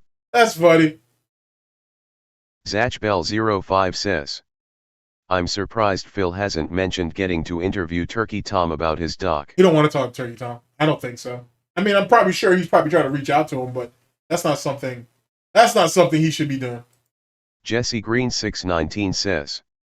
We all know it was him. Agreed. Anthony says. According to Phil, he can beat Mike Tyson in a boxing match. Yeah, but according to Phil, he's running 4-minute miles too. And doing like 20 push-ups in 20 seconds or whatever that nonsense was. Thuarier 313 says. Phil, I couldn't get you on the telethon even if you had the disease. Yikes. Linkard says. Only a way on life for DSP is became Keem's clown on they show. Agreed. David Cruz says. Lots of content for DSP worst moments of 2024. I don't know who it is that's going to pick up who's picking that up this year. I think Prop's doing it. I think he's doing it. I don't know if Secret Limit is going to come out and have his rendition of it. I don't know who's doing what. But there's just, you can't do a top 10 at this point. We're way past that. Like fucking A, bro. Like just in the past month alone, dude, brutal in its own right. Godspeed to whoever does it. I know Propers has his name in the hat still, and that's, like I said, it's just a Herculean fucking endeavor. That's just, Jesus Christ, bro. House of DAR says. I think Phil sees money in drama than in gaming now. Oh yeah, but the money was always in drama, but he always thought he was above it. He's not. He just wasn't getting any of that money. That's what it was. Now that some of it's coming into the quote-unquote king's coffers, now all of a sudden he sees the real value in it. The irony of it all is it's too little too late. Polish Debo says. Craig really pissed DSP when Craig asked him for an apology. Phil had the nerve. I mean, that's probably one of the few things Phil has a lot of is nerve. At least with people who he feels that are weaker than him anyway. Polish Debo says. To tell Craig don't you dare demand things from me. Random French lurker says. Being a man is also acknowledging when you are wrong and apologize. Phil think that being a manly adult is being a dickhead. Because that's all he is a fucking dickhead. That's all he'll ever be. And he hates it. Jesse Green 619 says. Yes he do. He hates it when he can't benefit from it, I should say. Neanderthal says. GTG loves the BBW. Jesse Green 619 says. Hey lifelong we fan, I do not be toxic. This one. Anthony says. Was not it Leafy did the snake thing? Leafy's been a snake too, let's be honest. Like him. I mean, a lot of people put shit on grade A, under A, but I don't know. Like, I can't justify what he did, obviously. But, I don't know. Let's be honest. There's a den of vipers and all of that shit. There always has been, there always will be. David says. I have a ton of skip juice. But on the cocktail of meds explains a lot concerning most docs try to get you on as few meds as possible. True. I mean, depending on what he has, of course. Zero Skill 3D says. Stunning Steve is the better wrestler, Stone Cold is the better entertainer. Fair point. Actually, that's a really good point, to be honest. Dwight Race says. Stunning Steve, WCW TV, Tag Team, and US Champion, so yes. Yeah, agree. Ramza 675 says. DSP needs to get Cat on camera, host a heel stream. Call the detractors names and say apologize trolls. Jesse Green 619 says. Hollywood Blonde were great as well. Yeah, they were actually a really good team, to be honest with you. That was him and Brian Pillman, if I remember correctly. Zero Skill 3D says. Blood Moon and Super Fighter are the shit. Blood Moon, yeah. I haven't seen... Alright, I'm going to put Super Fighters on my list. I'm going to check that out. Blood Moon's actually a pretty good movie, though, for what it is, to be honest with you. It's not too bad. Some of the choreographing was actually pretty good in that shit. It was interesting how the killer was like murking some of these people. Like that shit was kind of, especially that sword fight he had in the dojo and shit. That shit was kind of clean. I gotta admit, it was not too fucking bad. It wasn't too bad, I gotta say. Especially the way he ended up killing the old guy in the end. That shit, fucking hate it. Shit was kind of brutal. Oh boy. All right. Let's see here. Polish Debo says. Worst movie RVD was with Steven Seagal LMAO. Steven Seagal makes a bunch of terrible movies. It's really sad. Like, Steven Seagal and fucking DSP have, like, a lot of correlations in the fact that, like, early on, like, you know what I'm saying, when you look at some of the early movies and shit, like, they're not too bad, to be honest with you. Like, obviously, Steven Seagal's fighting style literally depends on you. It's a reactionary type of style in a lot of ways, or at least the way he implements it. Which, to be honest with you, really fits into DSP's personality. He's a very reactionary person, right? But once you get past that, then it just gets old, and it gets old really, really fast, despite the fact that they say Steven Seagal is actually really good at his craft. To be honest, he's just like a pathological liar too about all the different shit that he's done and all the shit that he experiences. David Cruz says, GTG, were you shocked at the way he dealt the WWE Champions situation? No, to be honest with you. No, I'm not. I'm not shocked. I'm not shocked when he started watching detractor content on the stream. I'm not shocked that he talked to Keem. Like, you can ask Proper. I predicted a lot of this shit, to be honest with you. So no, I can't say that I was really surprised by any of this, to be honest. I will say some of the stuff in the Craig interview caught me a bit off guard, but as in how this season has played out, no, I'm not really too surprised on how it played, outside the fact that it happened, but eventually it was going to have to happen. That's the thing. He's progressively running out of options. The fake positive bullshit is lame, and it's obviously not him, and it doesn't fit him. At the end of the day, he's gonna fall on his own sword anyway. So he might as well go out in what he would perceive a blaze of glory while he still has it, while people care enough to watch it. You know what I'm saying? Because once detractors stop watching or stop caring is when shit is really, really down bad. You know what I'm saying? And Phil knows it. That's why he kept provoking Super Crazy. That's why he kept provoking Duty. That's why he used to fucking take all those lame shots at fucking Tevin all those times he did. He needs detractors. He needs detractors, trolls, haters, and critics. It's the only thing that gives his life value. You know what I'm saying? DSP cries and complains about people hating him and how he doesn't have opportunities and shit. And honestly, he doesn't like the fact that there are so many people that clip every dumb thing he says and puts it out there, and it causes people to walk away from him. The other side of that coin is he needs an adversary. He needs someone to blame. He needs someone to vent at. He needs someone to care about his existence enough to talk about him. You know what I'm saying? Truth be told, DSP is not married to Cat. DSP is married to his hater community, to be honest with you. It's the one relationship that he has that hasn't left him. It's not John and Howard. It's not Panda. It's not Brian. It's not all those things. At the end of the day, detractors, trolls, haters, and critics have always been there for him. It's the most reliable and consistent thing in his life. It sounds really stupid. Even I can admit this. It sounds really stupid saying that. But it's the most dependable thing that he has. And he knows it. And he'll do anything to keep it. Gray Fox 2000 says, if Vince was smart, a three-way between Austin, Michaels, and Hart would have prevented the screwjob. Agreed. But the screwjob was a bad idea anyway. Oh my God, the screwjob was a fundamentally bad idea. It was such a bad idea. And though it gave birth to the Mr. McMahon persona and all that bullshit later, but you really have to thank Austin for that, so to speak. It was a fundamentally bad idea. But then it did, and the reason why is not because Brett goes to WCW and collects his $3 million a year for whatever. Because if that doesn't happen, screwjob doesn't happen, Brett doesn't get taken out of fucking wrestling. You know what I'm saying? Like, Brett was being wasted over there in WCW. Like, truth be told, and I hate to say this, but Goldberg basically taking Brett out was a mercy killing. Because Jesus Christ, he was being misused and wasted over there. Like, how do you have one of the most relevant people in wrestling history and you're just wasting him? You're absolutely fucking wasting him. Like, how do you blow an opportunity like that? Like, on some DSP level shit. Nowhere H says, GTG, what are your thoughts on the DR disrespect side of the story? I need to listen to it a few more times before I come to a real conclusion on it.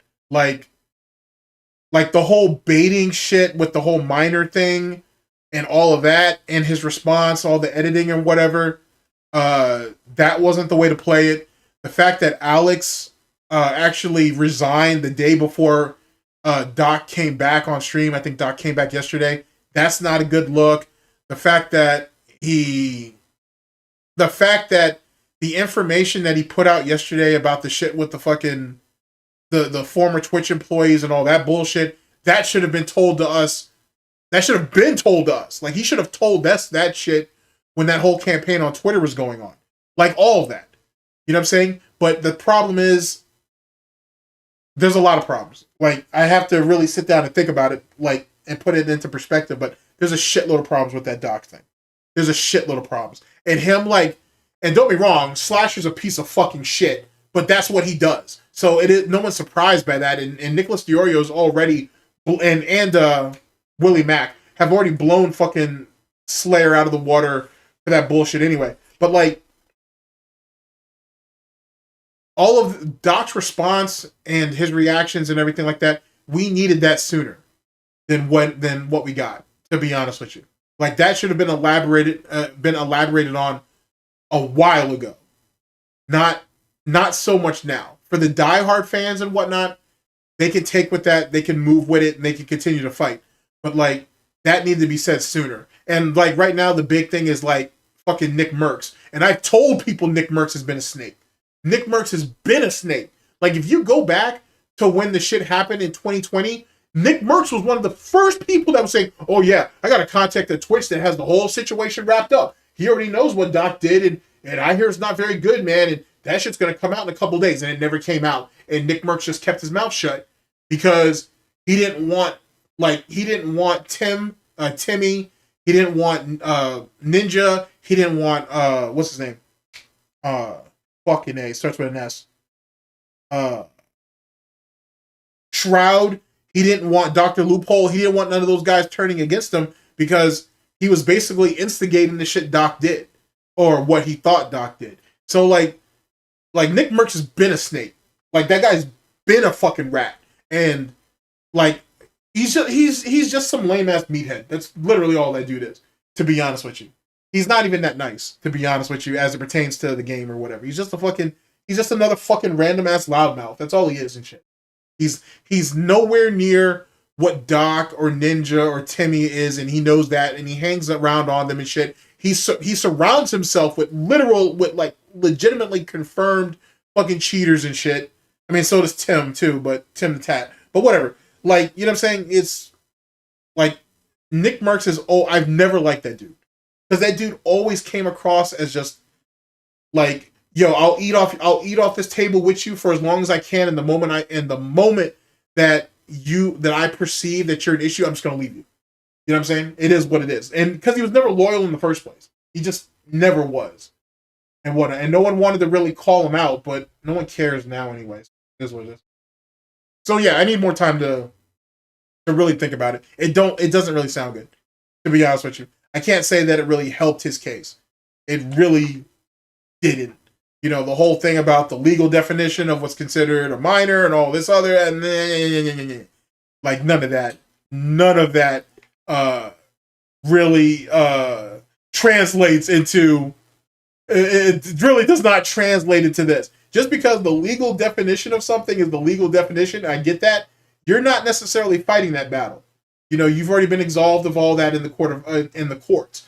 We're talking about the court of public opinion.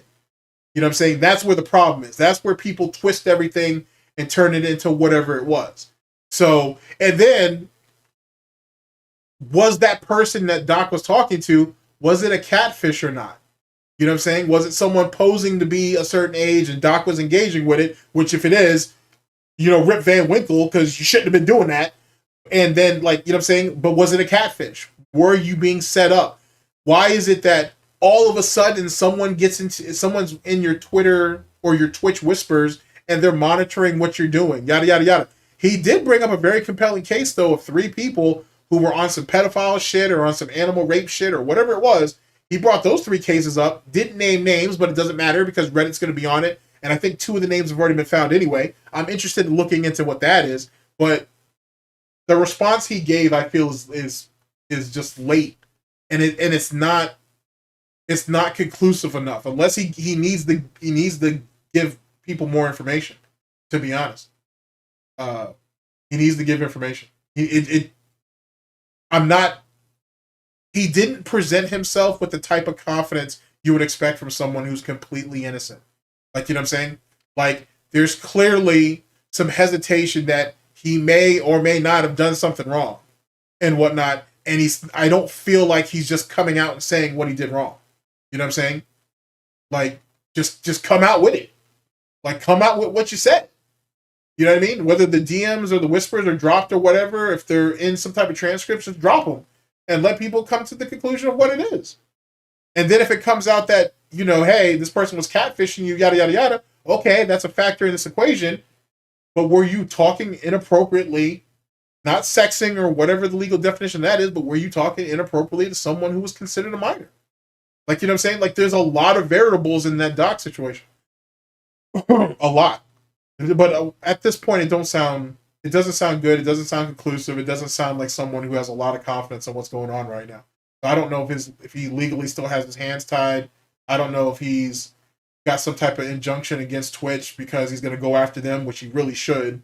To be honest with you, if in the settlement, all parties are supposed to keep their mouth shut, I don't know. There's just a lot of problems. A lot of problems.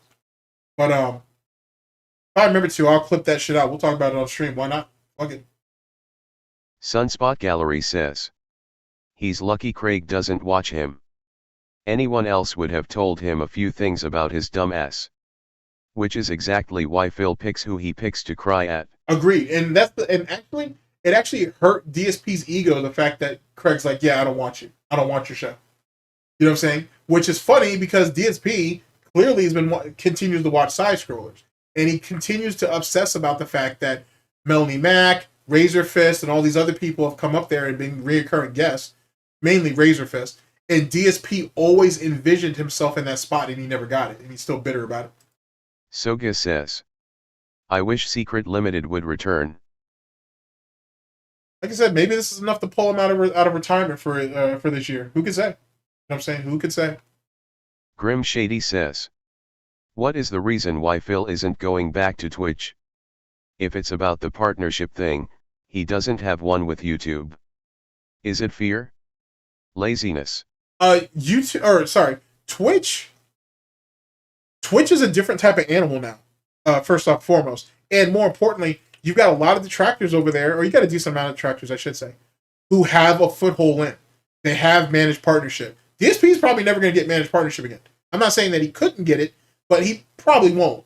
So he's going to go over there and he literally has to start from the bottom. He's going to start as an affiliate. He's not going to be able to mass flag people. He's not going to be able to report people like he was doing and whatnot, because sooner than later it's going to come out that he's behind that Tevin situation and that shit with Bill Purnell and that shit with fucking, they call me Tex or something. Eventually it's going to come out that he was behind all that shit sooner than later. So he doesn't have any of the protection that he once had. He doesn't have the backing of a Twitch partner who will completely and utterly overlook shit or just play ignorant. He's literally starting from the ground up. You know what I'm saying? He's going to start from the ground up. His legacy over there, if he even had one, means jack shit. And he doesn't want to face it. And him holding out for an apology that he knows is never going to happen is his way of keeping him off Twitch. Until either Twitch somehow gives him a managed partnership, which they won't, or they just give him affiliate. But even before those two things, DSP has to get back into monetization.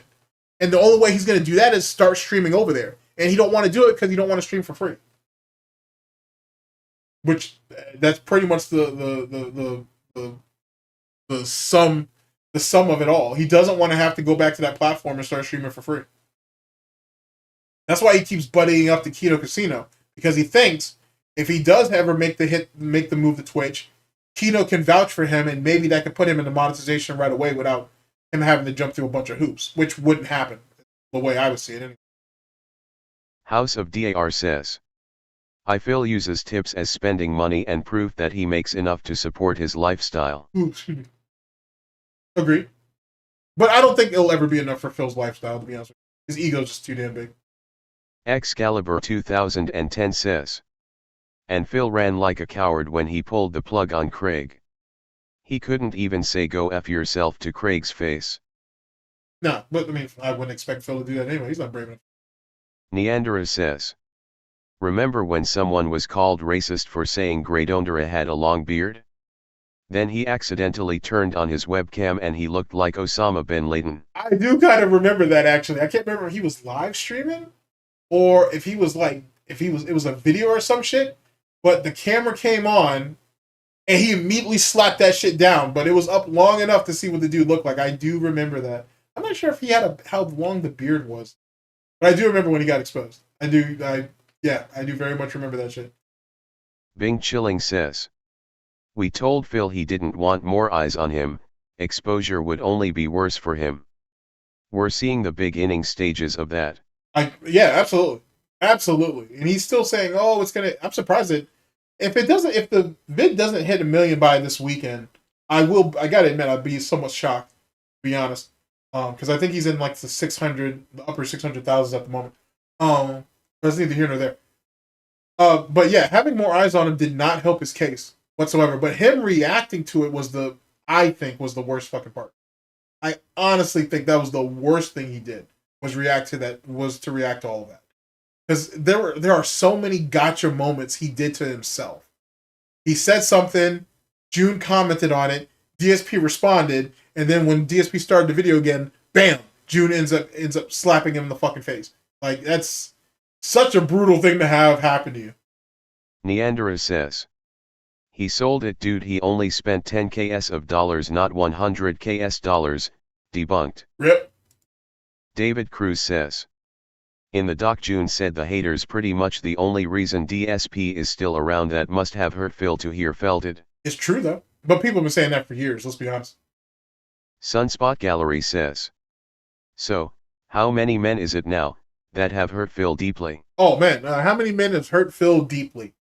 John, Howard, Jaha, Justin Wong, theoretically Max with his success, Mr. Wizard, the Cannon Brothers, Alex Valle, fucking Mike Ross and Gutex. Oh fuck. I said the Cannon Brothers already. Said Mr. Wiz. Most of the successful players on the West Coast. And then you start getting, that's just some of the guys in the FGC. That's not even everybody.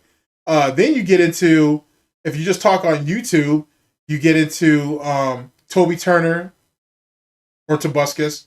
You got PewDiePie. You have Markiplier. You have Jacksepticeye. You have Tevin, Theo, obviously Evil AJ, Fred Fucks. Let's see, Snorpernell, Mighty D. Let's see, who else? Who else has hurt you? Who else has hurt you, Phil? Goddamn, dude, like there's so many fucking people. Like if you start talking about like people on Twitch, like just random streamers who fucking have their hair dyed for whatever reason, definitely Doc, definitely Ninja, Drake for whatever reason. I can just keep going down the line of the people who have felted him. So if you go back to Detractors, Secret Limited, multiple times and whatnot, like it's just a who's who, man. Like you could literally just have a Hall of Fame of just people just on YouTube alone, let alone anything else. And then all those wrestler cameos, you know, all that shit hurts them. You know what I'm saying? That hurts the fuck out of them. You know what I'm saying? Those shits are funny. I'm surprised no one ever got one of CM Punk, because that I think would literally break him.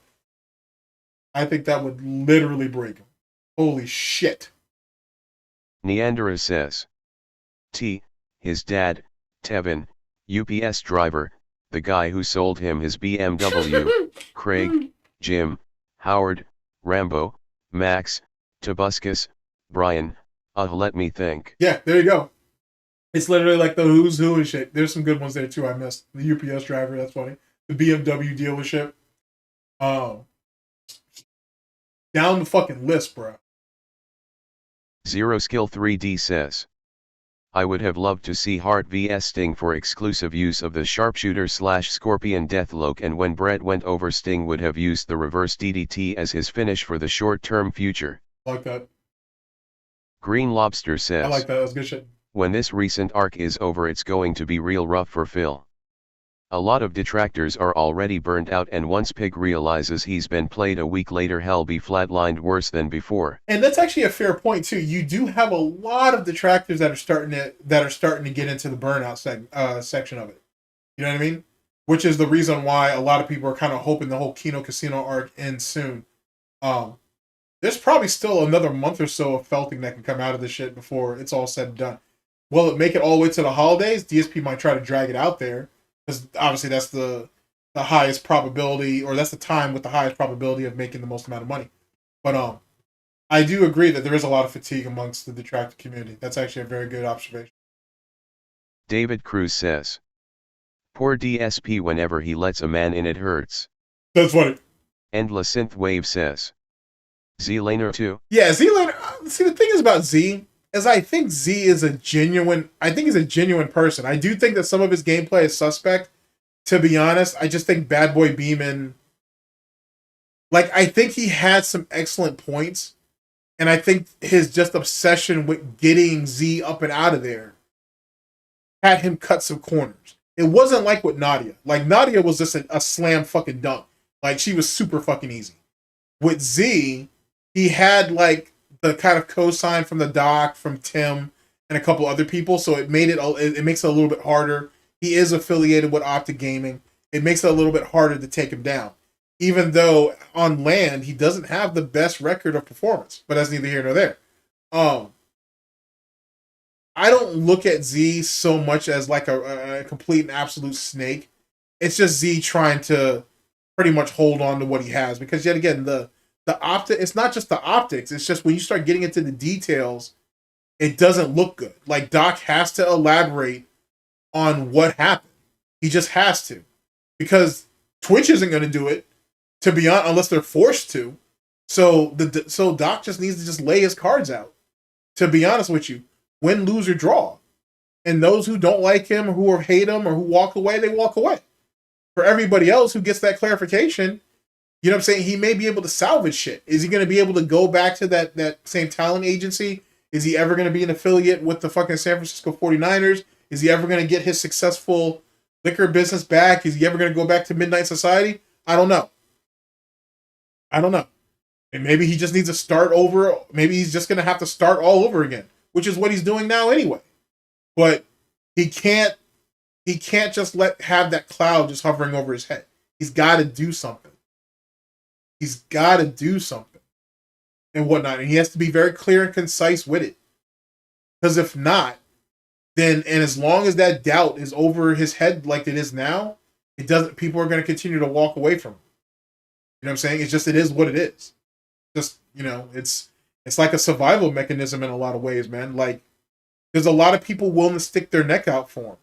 He has to be willing to go out there and fight himself too.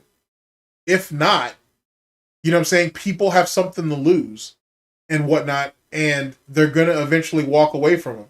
Like, you know what I'm saying? It's all well and good to have people willing to fight on your side, but you got to be willing to fight too. They have to know that you're out there putting in the effort like they are. If not, it's just going to look like you're taking advantage of them. You know what I'm saying? And that's what happens.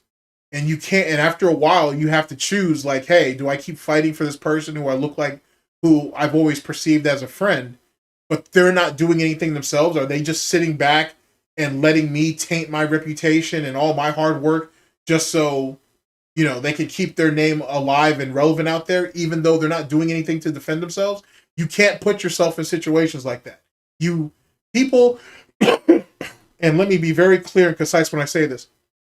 If you decide to put your neck out there for someone, do it for someone who would do that for you. You know what I'm saying? If you're willing to fight, to go out there and fight to the last gun, to the last clip and or magazine, to the last bullet, you better make sure that the person that you're standing next to is willing to do the exact same goddamn thing.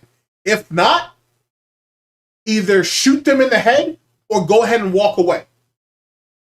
Period. There is no reason to stick your neck out there for people who aren't willing to do it for you. That's loyalty 101. And sometimes, if you're in a situation like that and you're giving advice and they don't want to listen, sometimes it's the hardest thing to do is to walk away. But you gotta do. But if they're not willing to pick pick up the gun and shit, if they're not willing to go to the fucking mattress, if they're not willing to fucking get ready to stand on business, you can't keep doing it for them. It's just not going to work that way. Not at all. They're just going to drag you down too. And if they gave a fuck about you as much as you gave a fuck about them, anybody who cares about you, let's say it this way, anybody who cares about you will not let you get blood and mud on your hands without being right there next to you to do it too. That's all. That's just a thing. I don't surround myself with people who I'd be willing to get down for and they wouldn't be willing to do the same. You know what I'm saying? Like, that's what a friendship's supposed to be. If not, you guys aren't friends. You're just associates. And you can let an associate go at any given time. It is what it happens. You can even like that associate, but you clearly don't trust them if they're not a friend. So, you know what I'm saying? You gotta, it's just like the concept of pride as it pertains to the detractor community. There are some people who just don't know what pride is. It is what it is and whatnot. And I can't fault you for that. You may really not know. You may really not have an understanding what pride is. And that's fine. You know what I'm saying? It is what it is and whatnot. And don't be wrong, I'm going to go ahead and slap my jokes and everything at it. But that's not me holding anything against you personally. It's just you just don't know. Most people just don't have a concise idea of what pride is. And Phil has never displayed pride at all. Just because he's the village idiot willing to get drunk every night and slam his head up against a wall and shit until he perceives that wall eventually ends up breaking, doesn't mean that he has pride. It is what, you know what I'm saying? Like, it is what it is. Like, a man with pride will put things before himself. The things that he's prideful about. His family, his friends, his business, or whatever the fuck. Stuff like that. DSP has never done anything. DSP always comes first. And then everything else is a secondary or a third or fourth or whatever. And more often than not, they are just the kindling to keep his little tugboat going. And that's it. He values nothing. In a lot of ways, he doesn't even value himself. So that's just my opinion on that. Zachbell05 says, with all due respect to Mike Klum, don't you think he's just fluffing your chest to do a documentary? Was another good moment that Phil moved past quick. Yeah, but I'm still wondering though too why he ended up passing up on that. I'm thinking that Mike let something slip about Keem, and that's what ended up frightening Phil off. But that's neither here nor there. Neanderthal says, he definitely was talking inappropriately to a minor. He says it was sexual, but there are other things you can talk to a minor that's considered inappropriate. Agreed. Grey Fox 2000 says, he feels Twitch wronged him. And anyone who wrongs him is evil. Example, the helicopter company, Best Buy. True. I mean, but theoretically his parents wronged him by bringing him into the world. Don't see, I mean, but then again, he does have a disdain for his parents too. Like, you can clearly see that and whatnot. That's why he has no, like, remorse about bleeding them financially and whatnot, which is a trait that most people don't talk about, but is something that he clearly demonstrates.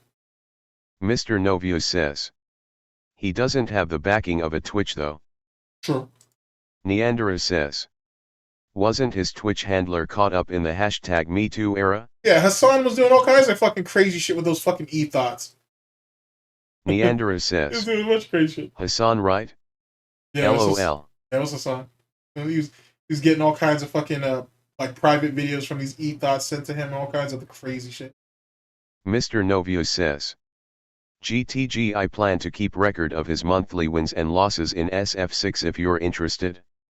May do the same for his SF5, 4, and Third Strike matches. Absolutely. Absolutely. If you're willing to send it my way, I'd very much appreciate it, man. I'll put it on stream. I'll push it in any way that I can. Absolutely. Jax Sleekson says, Rich. Oh yeah, Rich, Craig, you put all those people up there. Well, here, we got some names here, so let's read them out. Jax Sleekson says, Tevin. Yep. Auramaster DX says, Viscant. Yep. T5 on 4M1 says, Mike Watson. Oath Keeper Oxes 99 says, Prejured. I like that. Auramaster DX says, Tokido. Theek Nightmask says, Total Biscuit. David Cruz says, the guy who slept with his sister-in-law. Oh, yeah, that's right. The dude that slept with fucking Officer Sanders. Yeah, that's a good one. Neanderthal says, the guy who made his PC. Yeah, that's that was Chris and Teo? Neanderthal says. Mighty Furtado. Mighty Furtado, yeah. The 11-year-old. Mr. Novio says. That 11-year-old. Excalibur 2010 says. LOL Drake. Endless Synthwave says. Pro Jared. Auramaster DX says. Drayok. Yep, definitely Drake. Oh yeah, Goji's. Dude, Goji's in the Hall of Fame of people who have felt it by fucking DSP. He's like, Goji has to be up there. Not even has to, he is. He's right up there with Evil AJ. He's right up there with Evil AJ. Like, he gets the, like, you can't tell me that Goji doesn't get up there with that. Like, just off of Third Strike alone. You know what I'm saying? Like, because obviously, you know, when you think of Evil AJ felting him, you think about that this is how you don't play. But don't forget that this is someone who handed DSP his ass repeatedly in Super Turbo, right? So, so Evil AJ gets that, like, you know, has 2 slots, theoretically, as it pertains to felting him. Then you think of Goji, who gets him in Third Strike and got him a couple of times in Super Turbo as well. You know what I'm saying? Like, that's really fucking crazy. And then you can put LTG in there because LTG had him felted in fucking Street Fighter 4. It was like Super Street Fighter 4, I think. It might have been Ultra. Pretty sure it was Super Street Fighter 4. So then and then on top of the fact that the Ken player, then also the Yen Bison player and shit, like, dude, like, he gets felted all over the goddamn place. Crazy. T5on4M1 says. Gojitenks because he always ran away from him GTG. Oh yeah, him and Jose. Yeah, Jose C. Or was it Juan C? I'm pretty sure it was him. He ran from both of them. That shit was fucking sad. DSP was doing that dumb. I mean, shit, he was avoiding Evil AJ for a while too. Frederick Dawson says. GTG, did you see that he admitted to be down from thereafters? I did. Well, Wild shit. I did see that shit. I did see it. And I think he thinks it was a well thought out plan, and as usual, it was half-assed, it was lazy, and ended up blowing up in his goddamn face. Mr. Novio says, LOL, some PPL still think Phil has Hessian pride. Not at all. Like, Phil has no pride. I promise you, he has no pride. He doesn't know what it is. Sunspot Gallery says, pride goeth before a pull. Agreed. Oh, pride goeth before the pull. I mean, this is someone who tried to fuck his own father out of his dad's position. Keep that in mind. His dad got him the job, right? And after X amount of years, DSP really thought he was qualified to do what his father had been doing for up to 30 years at that point. That's fucking insane. That's insane. And then on top of that, not only did he try to screw him out of the job, but he felt like after a few short years, he thought he should be making the same amount that his dad was making. Doing customer service. Get the fuck out of here. David Cruz says, his piggy pride. Indeed. Jax Sleekson says, Phil thinks he's the smartest guy in the room. He thinks his parents are dumb. I really think he undersells his parents. And I think in a lot of ways, he tries to stand on his father's accomplishments. Talk about, I make meaningful content, I'm intelligent, it's that, shut up. Your father may be all those things, but you're certainly not. Definitely not a chip off the old block, that's for sure. That's for damn sure. Auramaster DX says, I trusted them with my BMW, ain't I a nice guy? That's for, yeah, that was another thing too. He was sitting there saying, oh, I got my parents a nice suite and all this bullshit, and June said I was disingenuous. Well, yeah, because most people would let their parents have their room, and then you take one of the guest bedrooms, or you sleep on the couch, or whatever. You spent a bunch of money that you didn't need to. You know what I'm saying? And how the fuck are you gonna say you trusted your parents with your fucking car? You mean that El Cheapo model fucking BMW that you try to downplay when people try to throw that shit in your face? Shut the fuck up. Like, your parents have been driving longer than you were alive. Like, how are they gonna have a problem getting around and shit? Get the fuck out of here. Fucking idiot. Excalibur 2010 says, did Hassan get private videos of Phil too? He might have. David Cruz says, DSP got so triggered when Chris was in the dock. Mr. Novio says, Doctor did expect most def said some nasty shit to that minor. He doesn't show his messages cause he knows he's cooked if he does. Hence the light Yagami speeches. Yeah, the light Yagami speech. I'm glad someone else kind of peeped that shit too. Whatnot. That was very light Yagami like. Zachbell05 says, Beating his ass with ProleteR Sean. Yeah. But then keep in mind, the few times, though, that Goji did bring the Alys out, which is arguably his best character, I think. His Alys is absolutely fucking devastating. If you get a chance to go back and watch the old videos of Goji at the time when he played Alys, his Alys is absolutely fucking devastating. Like, Jesus fucking Christ. Like, Phil could not move. Like, it was, oh my God, it was so brutal. It was so brutal. So brutal. Aura Master DX says, all piggies fear the basketball Brazilian. Indeed. Meth Bear says, Wonder Waffles that one time. Yeah, Wonder Waffles. Wonder Waffles is great.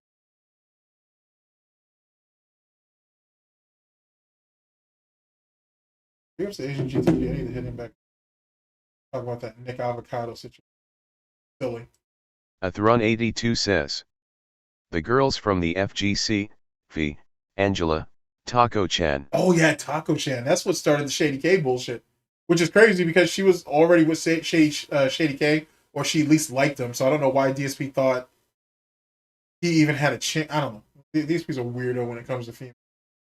Excalibur 2010 says, DSP's parents probably rented a car.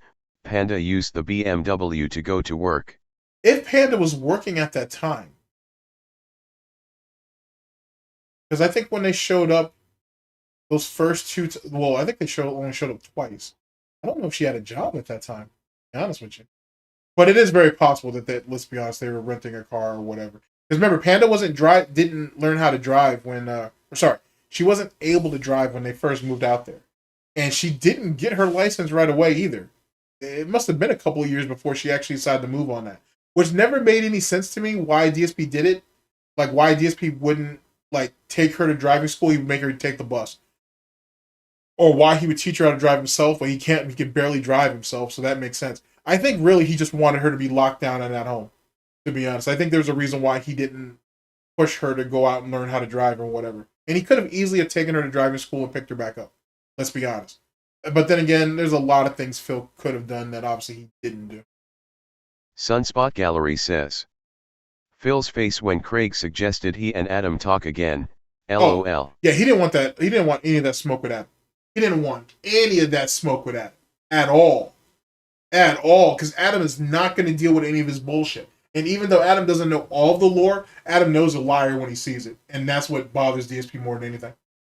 Anthony says, people who hate DSP ProleteR, it's a Gundam, Alchemist Alker as Mongold and Aqua Teal just to name a few. Mm-hmm.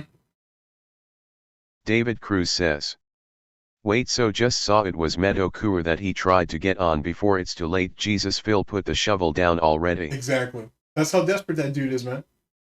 So he's been thinking nonstop for the last 24 hours, holy fuck, I completely fucking dropped the ball and shit on that fucking Craig thing, and now I need help and I need it quickly. And how am I going to do it? Meth Bear says, LTG wishes he could tech the throw end. But he just wanted to get banged by Urian. That's hilarious. JWusso989 says, imagine letting your guest treat you like the child you truly are. GFY Phil. You know, irony is a strange thing. Mr. Novius says, I remember Panda was getting her candle business together at the time. I don't know how well it did though. I can't speak to that. To be honest, I'm not sure how well it did. I know a couple of people bought. I don't know if Tevin bought one or not. I can't. Don't hold me to that. Maybe James the Lesser bought one. I'm sure there's a few people who bought one, and they may or may not admit it, depending on who you ask. Jax Sleekson says, take your girlfriend to driver's ed. Yeah, that sounds perfectly normal. Yeah, that's actually kind of fun. Now that you think about it, right? It is kind of weird that you have to drive your girlfriend to fucking driver's ed. It kind of makes that 11-year gap, or 12 years, depending on who you speak to. It really makes that gap sound even more uncomfortable. David Cruz says, Adam ain't gonna be as nice as Craig was. Phil gonna be downstairs crying. Oh, Phil's not gonna step into the room with Adam. That's a fundamentally terrible idea. Even I would tell him don't do that. I mean, I hope he does for the content, but even I think that's a terrible idea. Ramza675 says. LOL, when Phil told Adam in the react maybe if you took the cotton out of your ears and take that stupid hat off, he would never have that energy if Adam showed up the other day. No, not at all. Mrzak316 says. Tevin did. Okay, so Tevin did do it. That's what I thought. I figured Tevin at least bought one. Meth Bear says. Nevin said he bought soap. Said it smelled good. Nice. Mob Mama says. Tevin bought some of Panda soaps and did a review video using them. Did he? I'm gonna have to see if I can dig that video up. That'd be funny to go over. Mr. Novius says. Dale wanna get urinated on by Urian. He does have a shit and piss fetish. Disgusting fuck. Yeah, LTG's a weird one. Mob Mama says. Recreated Phil's shower video. Sorta. Hat. Oh. Alright. Yeah, big ups to Tevin for supporting the business though. I agree.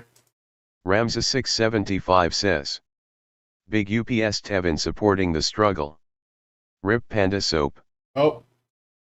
Alright, ladies and gentlemen. So that right there was basically to give you guys a rundown on what, at least on what I thought of the last couple of days. I was gonna go over a clip from today, with him begging Medicare. You know what? There might still be time to do that, actually. Wait, hold on a second. Wait a minute. We might have pay dirt here. Give us just a second.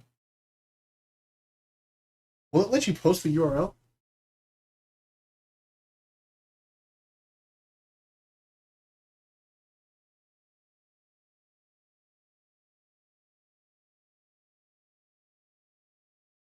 See something real.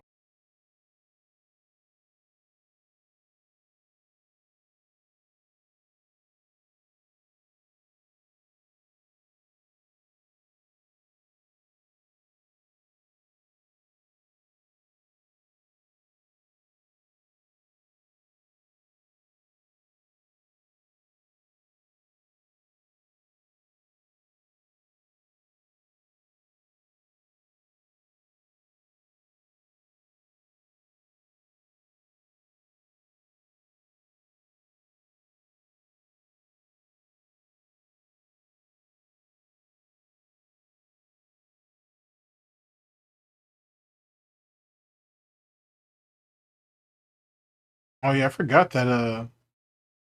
Forgot Tevin went over all of her vlogs.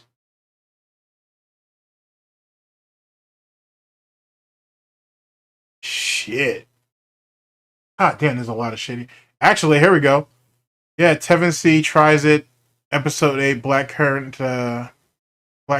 soap. Give me a second. Tevin. Here, give me a second. I'll bring that up and whatnot. I can do that for you. Let's see here. Neanderthal says. Video code of Tevin with the soap /VL817SQ7NCO. Appreciate SI it. equals yeah UYVUXJ6YWBHX. Alright, I appreciate it. You came through on solid. I got you. Here we go, right here. Alright. See here. Yeah, we can do this. We can run this. Why not? Why not? Praise be. Alright guys, let's check the video out. Let's see what's what. Let me mute the desktop audio so you guys don't get an echo. And oops, I'm gonna do that. Oop. Okay. I think we're good. Alright, here we go. Tevin C tries it. What's up, everybody? Almighty Tevin here with a different kind of review because it's not actually a for funsies parody review. But anyway, as you see here, we have legendary, highly regarded black currant soap, and we even got some wax tarts here. My nails are painted. Big whoop. Want to fight about it, but when you order it, of course, it comes with a nice little business card, because why not? Because of business. And got a nice little label on the front. Also, these were a gift from a friend, just in case you wanted to know. Come in a nice little box. Got a little window on it so you can see the soap.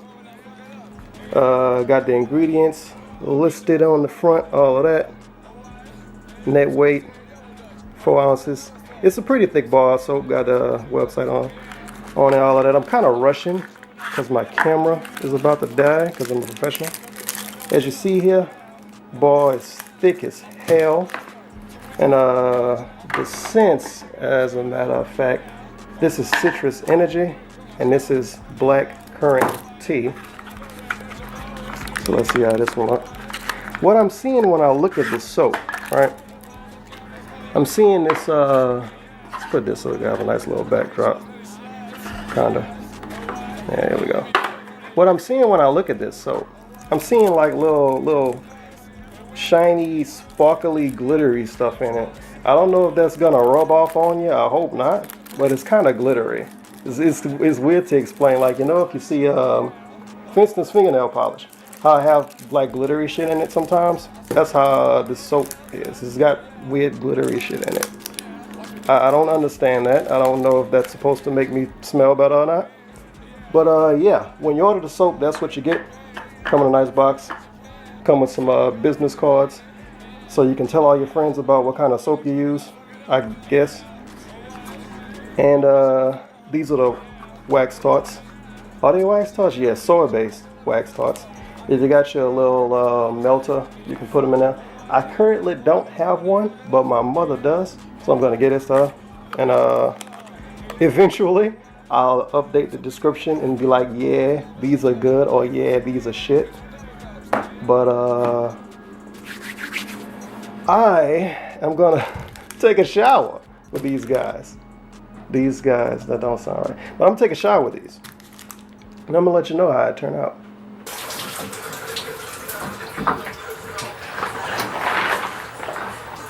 Well, just had a shower with this hot black currant soap. Tev's a fucking legend for that. Tev is a fucking legend for that. Oh, good shit. I wasn't expecting that. Oh, Tev is a legend for that shit. Oh, bravo. Bravo. I was not expecting that. That is good shit. Well played, sir. Well played. A proper review, exactly. Well played. These guys, that don't sound right. But I'm gonna take a shower with these. And I'm gonna let you know how it turned out.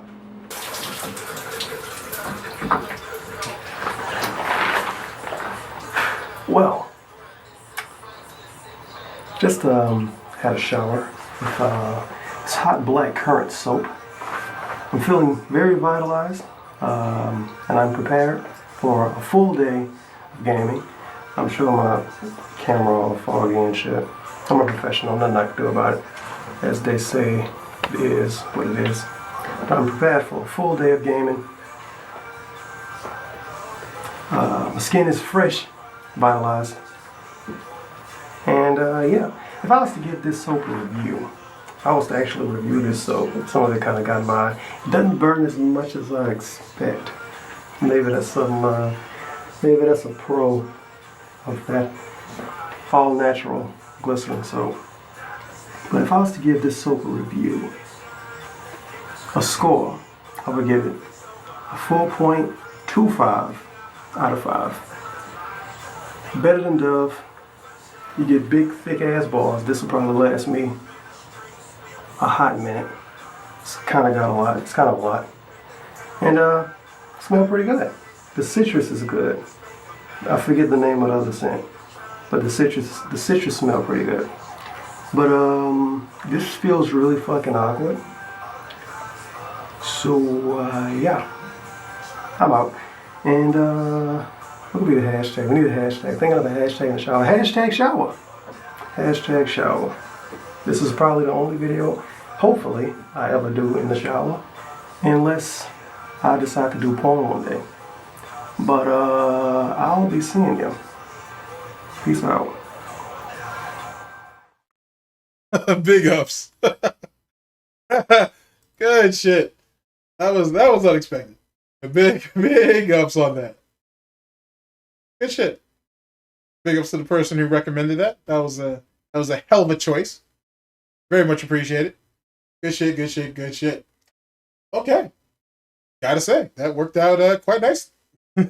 Nice way to wrap it up.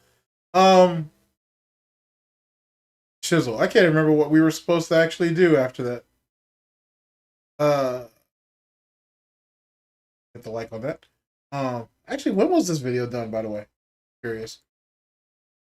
That was April 21st of 2016. That's some vintage Tevin stuff. Good God. Taking that shit back, son. Good stuff. Good stuff.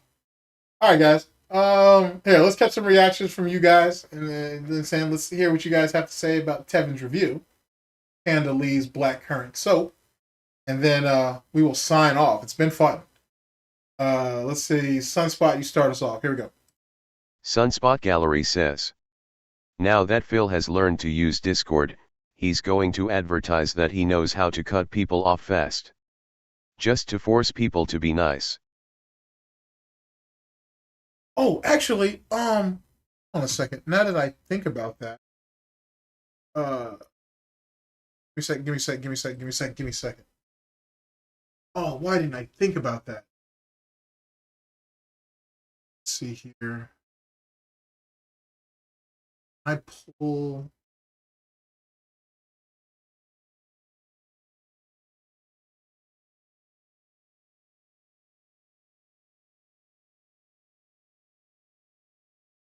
Okay, yeah, here it is right here. Doesn't burn his. Okay, give me just a second, and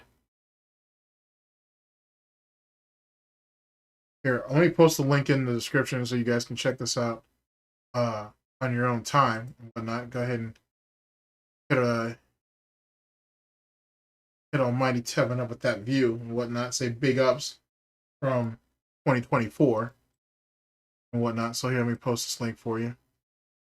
All right, there you go, chat. So you guys can check that out and whatnot, share the love and whatnot. Let's see here. Meth Bear says, speaking of candles, Phil has a candle fetish. Going to the Yankee Candle store to smell candles on Cat's birthday was for Phil, not Cat. True. Yeah, because him and Panda bought a shitload of those things before she started making soap and all that other stuff. Mob Mama says, been rewatching archives of bbno's DSP content. Yeah, that shit's great. That shit aged incredibly well, too. That shit aged incredibly well. Neanderthal says, Mob Marma go look up Mr. bbno when he was in the Sock podcast, it's funny. It is. Mob Mama says, yeah, the parody was the other video. Aura Master DX says, highly regarded kek. Sheer King says, Tevin tries it. Neanderthal says, highly regarded has a different meaning today, lol. You really do. Polish Debo says, Panda better at business than Phil. Ironically enough, yeah, to be honest. I don't know why he never put her in a position where she could learn how to edit. She could have literally edited his videos. Whatever. I guess you can't have the king and queen, only the king. Aura Master DX says, Black Currant. Ramza675 says, Tevin tries it. Artcraft Danny says, I am laughing so hard. Excalibur 2010 says, any chemical burns. Hope not. Ramza675 says, a proper review. Artcraft Danny says, Tevin, so, I just had a shower. Ramza675 says, ready for gaming. Yeah, Tevin's a funny one, man. He really is. His older stuff are classics, man. If you ever got a chance to see the old Tevin stuff, you should really check it out if you get a chance. Oh boy. Tier free, I like that. Jax Sleekson says, tier free. David Cruz says, June Doc needed its Tevin fault. You know what's funny? I'm actually surprised June never reached out to Tevin and actually... Well, maybe he did. I don't know. But I'm surprised that if June couldn't or didn't think about trying to at least secure that interview, that would have been pretty cool. But that's just me. All right, chat. Thank you guys yet again very much for popping through. I very much appreciate it and whatnot. Good times all around. Next time we'll have some videos to go over and whatnot. Give you some play-by-play, some fun stuff. I appreciate you guys allowing me to nerd out on some wrestling and whatnot. I do honestly want you guys to really think about the 2 questions that I posed to you. It will be on the next stream, maybe, probably, more than likely. So, if you feel the need to participate, I would very much appreciate it. And let's pick a song to go out on and whatnot. And yet again, as always, Snortbucks Coffee Company has brought us here. Snortbucks. That's part of waking up. It's Snortbucks in your cup. Big ups to Chiyo. And how should we play this out? What do we play this out with? I know we play this out. We play this out with Childish. Looking for a smarter. Play this out with Childish. Give me just a second. I need to open all this up.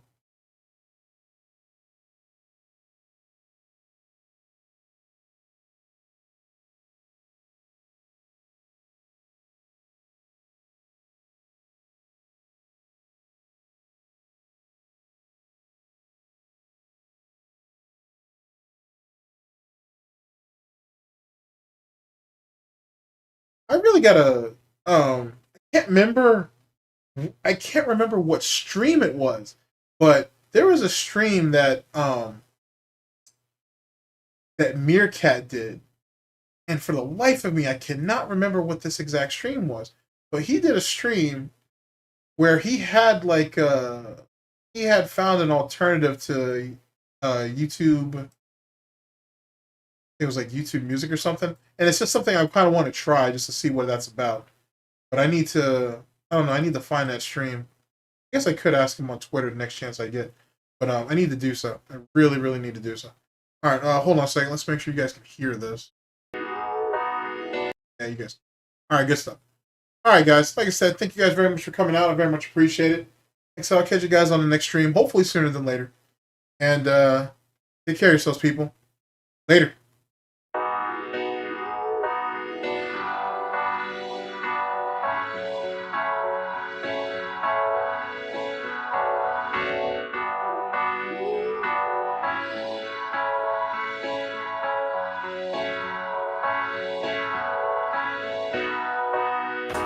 Picking out my fro with my fist comb. I got a tab at the stone, baby, this long. My little brother was having a little trouble. I hope that he doesn't care that it's in this song. Koreatown luncheon, talking about how to run things.